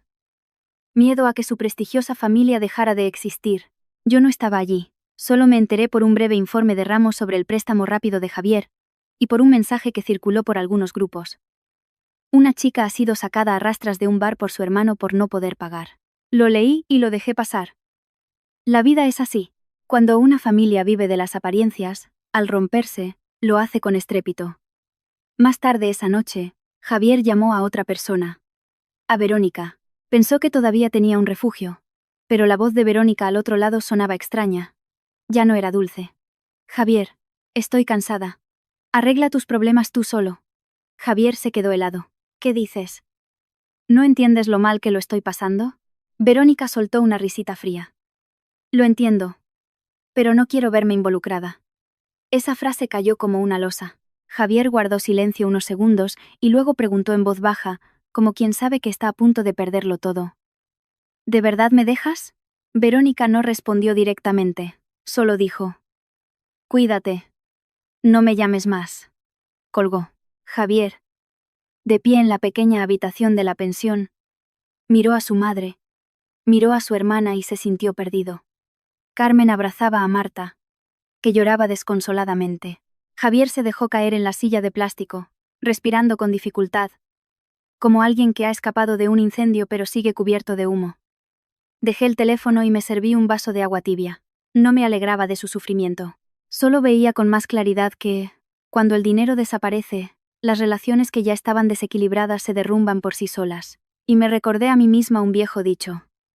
Quien bien te quiere, te hará llorar. Les había dado demasiada dulzura con la esperanza de tener paz. Y pensaron que había nacido para servirles. Ahora que no les daba nada, lo llamaban maldad. Pero bueno, si era malo o no, la ley y la verdad lo dirían. A la mañana siguiente, al llegar a la oficina, Ramos me envió un mensaje. Una persona quiere reunirse con nosotros. Dice que tiene información relevante sobre tu caso. Miré la pantalla unos segundos. Un nombre apareció de inmediato en mi mente. Verónica. No me sorprendió. La gente sigue el interés, no el afecto. Cuando hay fortuna, todos la comparten. Cuando hay desgracia, cada uno se salva como puede. Esa frase suena cruda, pero la vida a menudo es cruda justo cuando empiezas a despertar. Llamé a Ramos. Organiza la reunión en una sala privada. Yo no estaré presente. Que todo se haga según el protocolo. Con grabación. Entendido. Tú sigue con tu trabajo, respondió Ramos. Colgué y continué con mi agenda como de costumbre. En los últimos años había aprendido algo. Las emociones pueden encogerte el corazón, pero no deben hacerte temblar las manos. Su voz era tranquila pero con un matiz de seriedad. Era Verónica.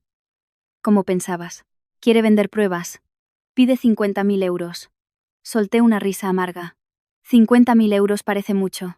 Pero comparado con lo que Javier enfrentaba, era solo el precio de una vía de escape para una traidora. Verónica sabía que Javier se hundía y quería sacar tajada antes de que el agua le llegara al cuello. ¿Qué pruebas?, pregunté. Comprobantes de contabilidad, correos electrónicos, archivos escaneados con indicios de manipulación de cifras y un USB con datos internos, dijo Ramos. Guardé silencio un momento. Ya no sentía el dolor de los celos. Lo que veía era un panorama diferente. Javier no solo vivía de las apariencias. También estaba acostumbrado a buscar atajos. A torcer las cosas. A maquillarlas. Y quien está acostumbrado a torcer la ley sobre el papel. Romper una promesa de matrimonio. Es solo cuestión de tiempo. ¿Cómo vas a proceder?, pregunté. Recibiremos las pruebas. Levantaremos un acta de entrega con cláusulas de no extorsión ni amenaza. La transferencia del dinero se hará con justificante. Y luego analizaremos los datos. Asentí. Aunque él no podía verme. Adelante. Por la tarde Ramos me envió una copia del acta y una foto de un pequeño USB negro. Parecía un USB cualquiera. Pero sabía que ese pequeño objeto podría ser el último clavo en el ataúd de la carrera de Javier. Sostuve la imagen del USB en mi mente un momento, y luego la dejé a un lado, como si dejara una piedra fría sobre la mesa. No me sentía feliz. Solo veía claramente que yo había intentado mantener a Javier en un camino decente, pero él había elegido el atajo, y los atajos suelen llevar cuesta abajo. Mientras tanto, en la pensión, Javier también se dio cuenta de que Verónica había desaparecido. La llamó, le envió mensajes, probó con otros números, pero fue inútil. Javier no estaba acostumbrado a que lo abandonaran. Estaba acostumbrado a dar órdenes, a tener el control. Así que, cuando Verónica lo bloqueó, se volvió loco. Por la noche, recibió un mensaje de un número desconocido. Búscate la vida. No quiero problemas. Ni un lo siento. Ni un te echo de menos. Crudo como una hoja en blanco. Javier tiró el teléfono a la cama y se volvió hacia su madre y su hermana. Carmen seguía lamentándose. Marta se miraba la cara en el espejo. La marca de la bofetada del día anterior todavía estaba un poco hinchada. Ninguna de las dos le preguntó a Javier si estaba bien. Solo preguntaron: ¿y ahora qué? Javier se levantó, con la voz ronca. ¿Qué? ¿Qué vamos a hacer cuando nos han cortado todas las vías? Carmen aprovechó la oportunidad para volver a la moralina. Pues tienes que recuperar a tu mujer. El matrimonio es un deber. Lo que ha hecho está mal. Dile que tenga un poco de compasión por su suegra. Javier se echó a reír, como si se hubiera quedado sin aire. Mamá, ¿todavía crees que Sofía siente compasión por ti? ¿Recuerdas la noche que me obligaste a pegarle? Carmen se quedó sin palabras. Marta intervino con rencor. Ella es rica. Puede hacer lo que quiera. Pero lo que ha hecho es cruel. La gente la criticará. Al oír la gente, los ojos de Carmen se iluminaron. Como si hubiera encontrado un salvavidas. Se acercó y dijo rápidamente: eso es. Tenemos que usar la opinión pública. Ahora todo el mundo tiene miedo de que lo critiquen. Yo iré a internet a contar mi historia. Soy la suegra. Soy mayor. La gente se compadecerá de mí. Y ella tendrá que ceder. Javier miró a su madre con una mezcla de cansancio y enfado. ¿Vas a exponer a nuestra familia para que todo el mundo nos vea? Carmen se dio una palmada en el muslo. ¿Exponer qué? Contaré la verdad. Me echó a la calle. Me cortó el dinero. ¿No tengo derecho a quejarme? Javier no respondió. Quizás entendió que Carmen no se quejaba por dolor, sino por haber perdido el poder. Pero en ese momento, Javier ya no tenía fuerzas para analizar quién tenía razón. Solo le quedaba un miedo: perder la cara y el sustento. Por la noche, recibí una llamada de un número desconocido. No contesté. Luego, un mensaje anónimo: no te pases, o te expondremos. Lo leí y lo borré. Esas palabras no me asustaban. Solo me resultaba irónico que, cuando a la gente se le acaban los argumentos, usa a la multitud como un arma. Le envié un mensaje a Ramos. Es posible que intenten difamarme en Internet. Prepara los extractos bancarios y los vídeos de las cámaras. Respondió al instante. Ya lo estoy preparando. Tranquila. Quien nada debe, nada teme. Leí esa frase y, de repente, me sentí ligera. No porque tuviera la razón, sino porque ya no estaba sola en la lucha por mi dignidad. Tenía documentos, pruebas, un procedimiento y, lo más importante, tenía mis límites. Esa noche, guardé el USB en mi caja fuerte personal. Apagué la luz y me acosté. En la oscuridad, no pensé en Verónica ni en Javier. Solo pensé en algo muy claro. Cuando alguien elige traicionarte, no elijas olvidar. El olvido puede llevar a la indiferencia, y la indiferencia, a la repetición. Y no quería que mi vida se repitiera nunca más. A la mañana siguiente, al encender el ordenador, mi asistente entró corriendo, con el rostro un poco tenso. Señora Sofía, hay un directo en redes sociales que se está haciendo viral, y está relacionado con usted. No pregunté quién. Sabía que, en la vida, la gente usa las lágrimas como su última arma. Cuando no queda dinero, ni poder, ni voz en casa. Solo hice una pregunta. ¿El equipo legal está preparado? Sí, asintió la asistente. Ramos dice que todo está listo. Abrí el móvil. No para ver cómo me insultaban, sino para entender la situación. La pantalla mostraba a Carmen sentada frente a una pared blanca, con una luz directa que hacía su rostro aún más pálido. Llevaba un jersey oscuro, el pelo bien peinado y los ojos rojos, como si acabara de llorar. Marta estaba a su lado, sollozando de vez en cuando. Javier no aparecía. Probablemente entendía que salir ahí sería exponer aún más sus errores. La voz de Carmen se alzó, temblorosa pero firme. Amigos, soy una mujer mayor. No quería hacer esto. Pero mi nuera es demasiado cruel. Ha echado a su suegra a la calle en pleno invierno. Me ha cortado mi pensión. Ahora mi hija y yo vivimos en una pensión, sufriendo mucho. Los comentarios empezaron a llover. Al principio, muchos de compasión. Pobre señora. Las nueras de hoy en día son terribles. Carmen, al ver el apoyo, se envalentonó y empezó a hablar de moralidad. Una nuera debe ser respetuosa. Mi familia es tradicional. Solo le di un consejo sobre la cocina y se volvió insolente. Marta añadió leña al fuego. Es rica. Y desprecia a nuestra familia. ¿Es que por ser pobres no merecemos ser sus parientes? Miré la escena y vi la estrategia claramente. No contaban la verdad. Contaban lo que conmovía a la gente. Una madre anciana. Una nuera rica. Una familia política pobre. Pero la vida no es solo lágrimas. Silencié el directo y abrí la carpeta que Ramos había preparado la noche anterior. Los extractos bancarios de 36 meses. Puntualmente el día 5. La cantidad exacta de 2.000 euros. Junto a eso, el vídeo de la noche de la lluvia. No se oían mis gritos, solo una bofetada, la palabra largo. Y la actitud pasiva de Carmen y Marta. Le envié a Ramos 3 palabras. En el momento justo. Él respondió de forma igualmente concisa. La dosis justa. No lo publicamos como una réplica. Ramos lo hizo desde la cuenta del bufete. Con un texto neutral. Aportamos información para aclarar los hechos. Sin sarcasmo. Sin ironía. Solo pruebas. En menos de 10 minutos. Los comentarios bajo el directo empezaron a cambiar de tono. Uno escribió. La pensión se la transfería a la nuera. Otro preguntó. La suegra dice que le han cortado el dinero. Pero el dinero no era suyo. Luego, un comentario que detuvo el directo en seco. Hay un vídeo donde le pega a su mujer. Volví a activar el sonido. Carmen, que hablaba con fluidez, se detuvo de repente. Marta miró su móvil.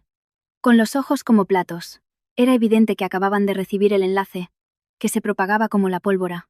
Carmen intentó salvar la situación. Bueno, las discusiones de pareja son normales. Todo el mundo se enfada a veces. Pero en ese momento, los espectadores ya no lo veían como algo normal. El vídeo era demasiado claro. Una bofetada no es educar a la mujer. Es violencia. El directo se llenó de comentarios como: recibes el dinero de alguien y encima la llamas mantenida, echas a tu nuera y ahora te quejas en internet, hablas de respeto pero no respetas a tu nuera. La opinión pública que querían usar para presionarme se había vuelto en su contra. Habían sembrado vientos de mentiras, y ahora cosechaban una tempestad de verdad. Marta intervino, con la voz alterada por el pánico. No se lo crean. Los vídeos se pueden editar. Alguien respondió al instante. ¿Editar? ¿Y los extractos bancarios tan claros? Carmen se echó a llorar a gritos. Pero las lágrimas ya no tenían efecto, solo molestaban más. Porque la gente ya había visto la verdad. Lloraba para manipular. Un momento después, la pantalla del directo tembló y se apagó. Pero apagar el directo no apagó la historia. El vídeo se resubió, los extractos se compartieron. Las imágenes se difundieron por todos los grupos. No tuve que hacer nada. Solo observé cómo la verdad se abría camino. Esa tarde, al pasar por una sala de reuniones, oí a unos compañeros comentar: la empresa de Javier ha perdido otro socio. No pregunté. No intervine.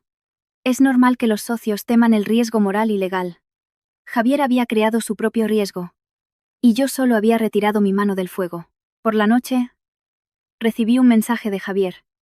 ¿Ya estás contenta? Lo leí y me extrañó.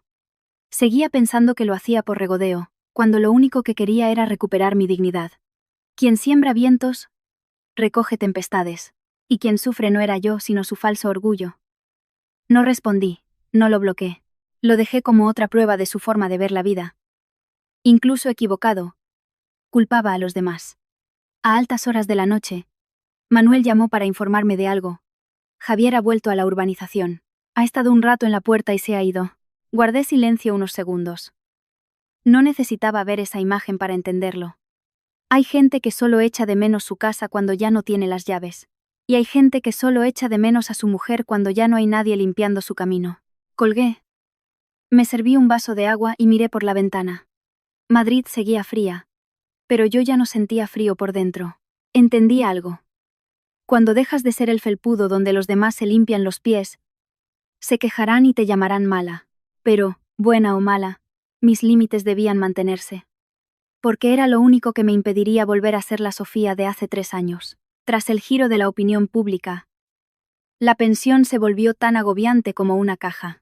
No porque la habitación fuera pequeña, sino porque todos estaban acorralados en su propio rincón. Carmen estaba sentada en el suelo, con el móvil en la mano, los ojos rojos pero sin fuerzas para gritar. Marta caminaba de un lado a otro como un gato enjaulado, murmurando: ¡qué vergüenza! ¡Qué vergüenza! Javier guardaba el silencio de un hombre que ha perdido todo derecho a discutir. No se atrevía a gritarle a su madre ni a su hermana, porque él había sido quien había pulsado el botón que lo había desencadenado todo. Temprano por la mañana, Javier se puso una camisa, se peinó y le dijo a Carmen una frase corta. ¿A dónde?, preguntó Carmen. No respondió. A buscar a Sofía. ¿A qué si no?, añadió Marta. Javier siguió sin responder. Me enteré por Manuel, me dijo en voz baja. Javier ha estado en la puerta de la urbanización, señorita. Solo dije. De acuerdo. No necesitaba saber cuánto tiempo estuvo. Hay momentos en que la gente se detiene en un lugar no para volver, sino para ver lo que ha perdido. Unas horas después, mientras revisaba los planes trimestrales de operaciones, el personal de seguridad me informó de que alguien quería verme en recepción. Una mujer mayor. Dice que es su suegra. Dejé el bolígrafo. No me sorprendió. Solo me pareció que todo seguía su curso. Cuando no te quedan salidas en casa, corres a la puerta de la empresa, pensando que allí podrás montar un escándalo.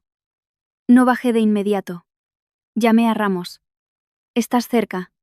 Estoy en el edificio. Deja que baje yo primero, respondió. Acepté.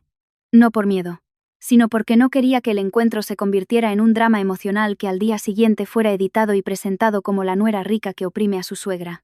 Ya los había visto montar un teatro una vez. No les daría la oportunidad de hacerlo una segunda. Desde la cámara de recepción, vi a Carmen de pie en medio del luminoso vestíbulo del Grupo Altamira. Su jersey estaba gastado, el pelo bien peinado, pero su rostro mostraba un agotamiento profundo. Miró a su alrededor. Probablemente era la primera vez que entraba en un lugar donde todo el mundo caminaba deprisa. Hablaba en voz baja y trabajaba como un engranaje. No estaba acostumbrada. Parecía una persona perdida en un mercado sin dinero. Ramos salió a recibirla. La saludó cortésmente y la invitó a sentarse. Carmen no se sentó. Lo miró fijamente. Su voz una mezcla de firmeza y temblor. Quiero ver a Sofía. Soy su suegra. La señora Sofía está trabajando. Si tiene algo que comunicar, puede hacerlo a través de mí, respondió Ramos. Carmen apretó los labios. De repente, bajó el tono, pasando de la exigencia a la súplica tan rápidamente que ni ella misma pudo disimularlo. Señor. Por favor. Dígale. Soy una mujer mayor. No necesito mucho. Solo le pido que reactive la transferencia mensual de 2.000 euros. ¿Cómo voy a vivir si no? Al oír esa cifra, cerré los ojos un instante. Durante 3 años la había recibido como si fuera su derecho. Ahora lo llamaba una súplica. Así es la vida. Cuando lo tienes, es un derecho. Cuando lo pierdes, se convierte en un favor. Ramos mantuvo la calma. Señora. Esa cantidad era una contribución voluntaria de la señora Sofía. No una obligación legal. Ella ya ha cancelado la autorización. La cara de Carmen palideció. Dio un paso adelante, su voz se quebró. ¿Está diciendo que me va a abandonar de verdad? Soy su suegra. Antes de que Ramos pudiera responder, se arrodilló. Cayó de rodillas en medio del vestíbulo. El sonido no fue fuerte, pero resonó claramente en el suelo de mármol pulido. Varios empleados que pasaban se detuvieron. Algunos evitaron mirar. Otros se quedaron paralizados. Carmen levantó la vista. Las lágrimas corrían. Pero esta vez no gritaba. Sofía, hija. Me equivoqué. Fue un arrebato. Ayúdame. La vi a través de la pantalla, pero mi corazón no se conmovió como ella esperaba. Solo vi el cuadro completo. Cuando vivía en el chalet, me trataba como a una cocinera. Ahora que me he ido, me llama hija. Ese cambio no era afecto, era un instinto de supervivencia.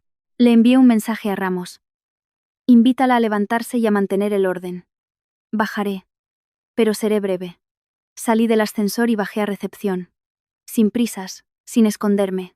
Me detuve a una distancia prudente de Carmen. Al verme, empezó a llorar más fuerte, intentando agarrar el borde de mi chaqueta. Retrocedí medio paso. Mi voz era tranquila. Levántese. Por favor. Esto es un lugar de trabajo.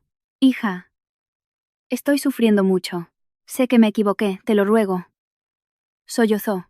La miré y dije, pronunciando cada palabra sin emoción. Me lo ruega porque está sufriendo o porque ya no tiene a quién recurrir. Esa noche, usted vio cómo su hijo me abofeteaba. Usted escupió la sopa al suelo.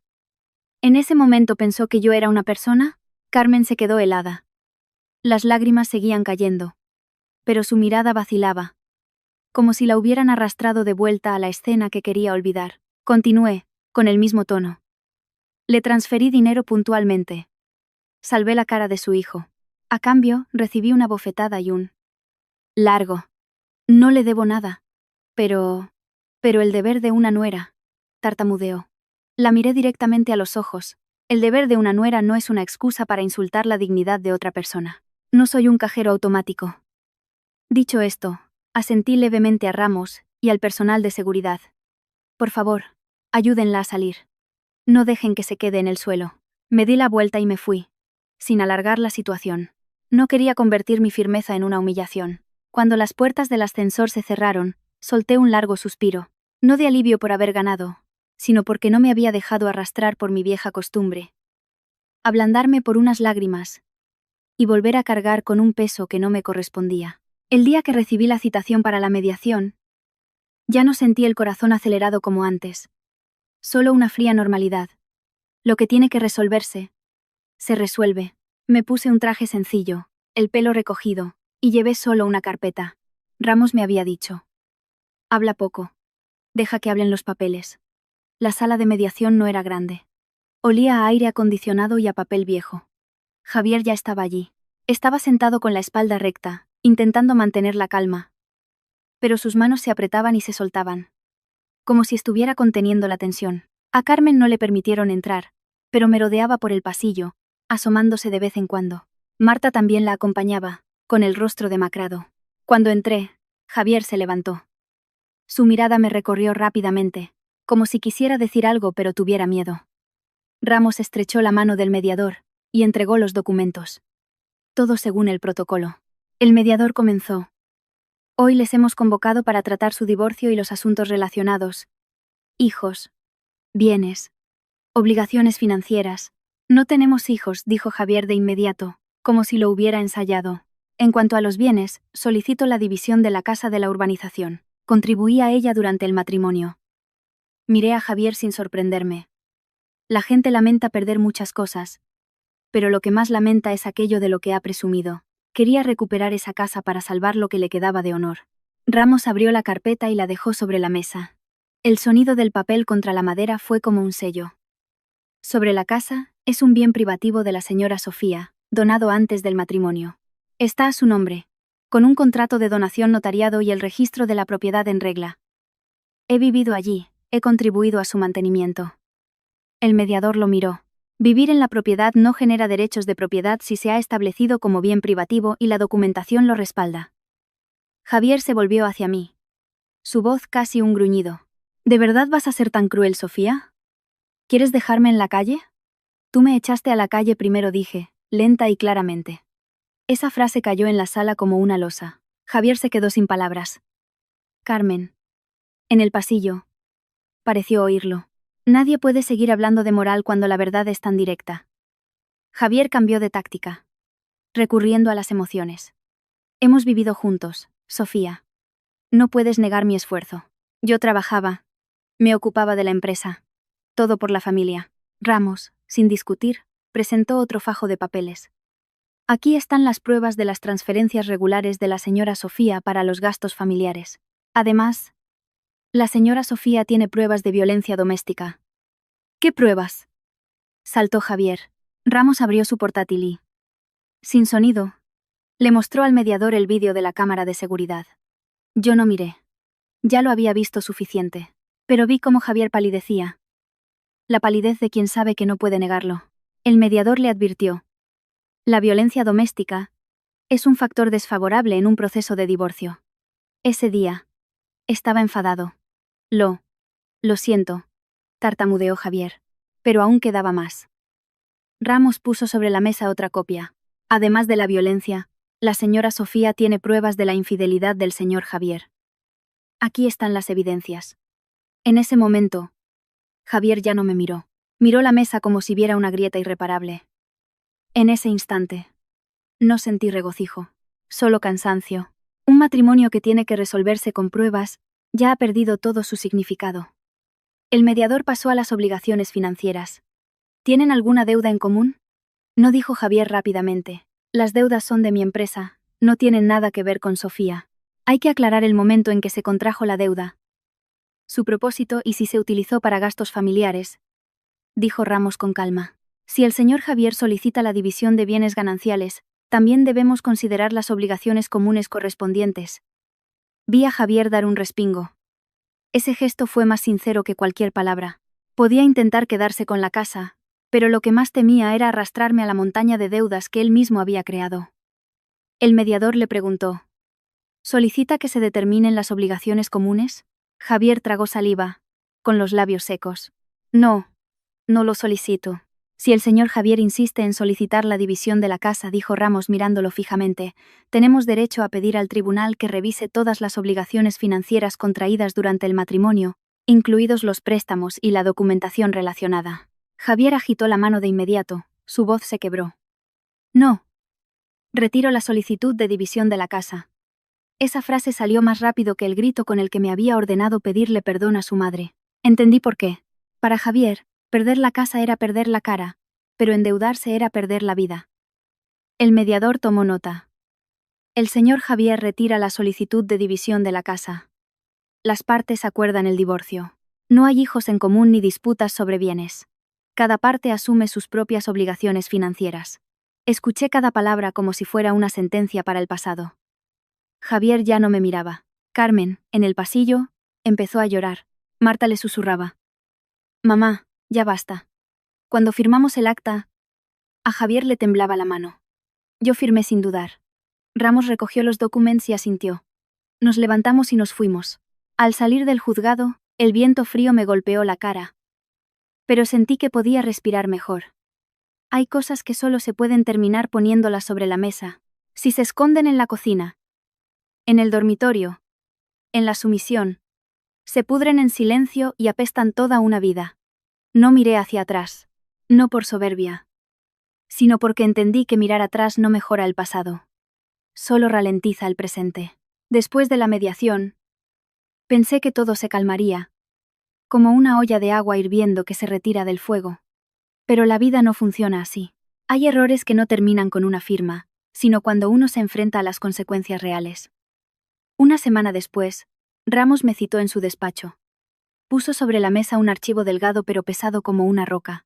Dijo lentamente: los datos del USB son base suficiente para que las autoridades intervengan.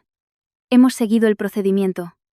Recepción, análisis y denuncia legal. Miré el archivo, sin alegría ni nerviosismo. Solo vi claramente que Javier se había abierto la puerta a su propia caída. Había pensado que la infidelidad era la herida más profunda del matrimonio. Pero no. Lo que realmente te rompe es cuando la persona en la que confías no solo traiciona tus sentimientos, sino también tus principios. El día que citaron a Javier, me llamó. Su voz ya no era autoritaria ni acusadora, solo ronca, como la de alguien que ha tragado arena. Sofía, ¿puedes hablar por mí? Solo le hice una pregunta.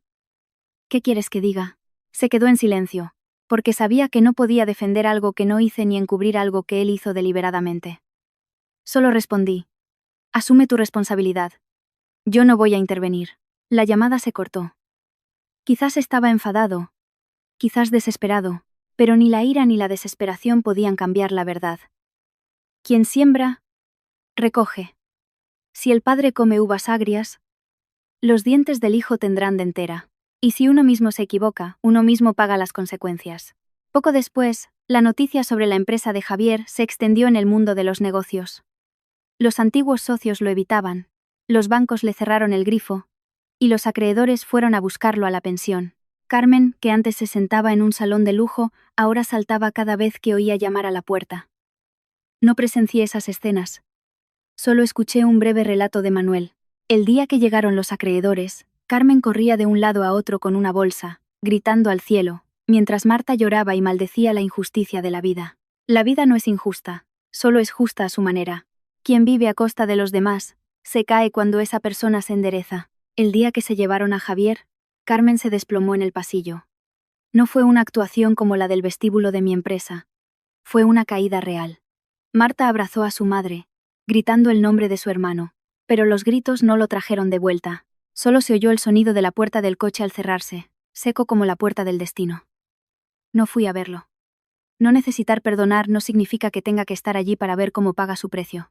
Solo necesitaba una cosa: haber escapado de ese círculo de violencia y desprecio. Carmen y Marta no pudieron aguantar en Madrid. Las deudas las acosaban. Las echaron de la pensión por la cantidad de gente que iba a buscarlas. Finalmente, se marcharon al pueblo con unas pocas maletas, a una vieja casa de tejado con goteras y suelo húmedo. No porque yo las empujara, sino porque no les quedaban más caminos. En el pueblo, los rumores vuelan. La gente no necesita saber los detalles, solo el resultado. Antes presumían de casa y de dinero, ahora volvían con las manos vacías. Carmen empezó a fregar platos en un restaurante. Marta consiguió trabajo en una fábrica textil. De pie todo el día frente a una máquina. Dos mujeres que se pasaban el día discutiendo por el cansancio, el hambre, la nostalgia del pasado y porque ninguna quería admitir su culpa.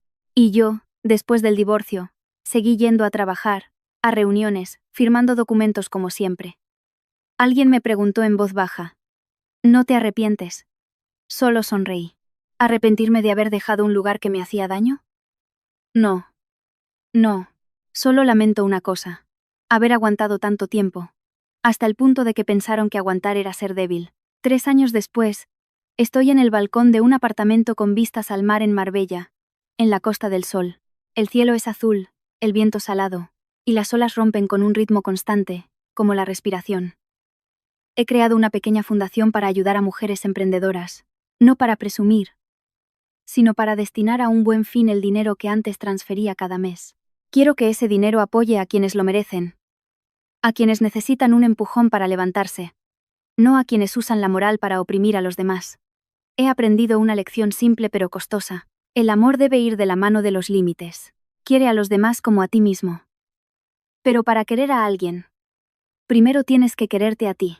La paciencia es una virtud, pero la paciencia que te lleva a que pisoteen tu dignidad ya no es una virtud, es abandonarte a ti misma. Si esta historia les ha parecido interesante y digna de reflexión, por favor, dejen un me gusta para apoyar el canal. Si tienen alguna sugerencia, no duden en comentar abajo para ayudarnos a mejorar. Gracias por escuchar hasta el final. Les deseo mucha salud y paz. Adiós, y hasta la próxima historia.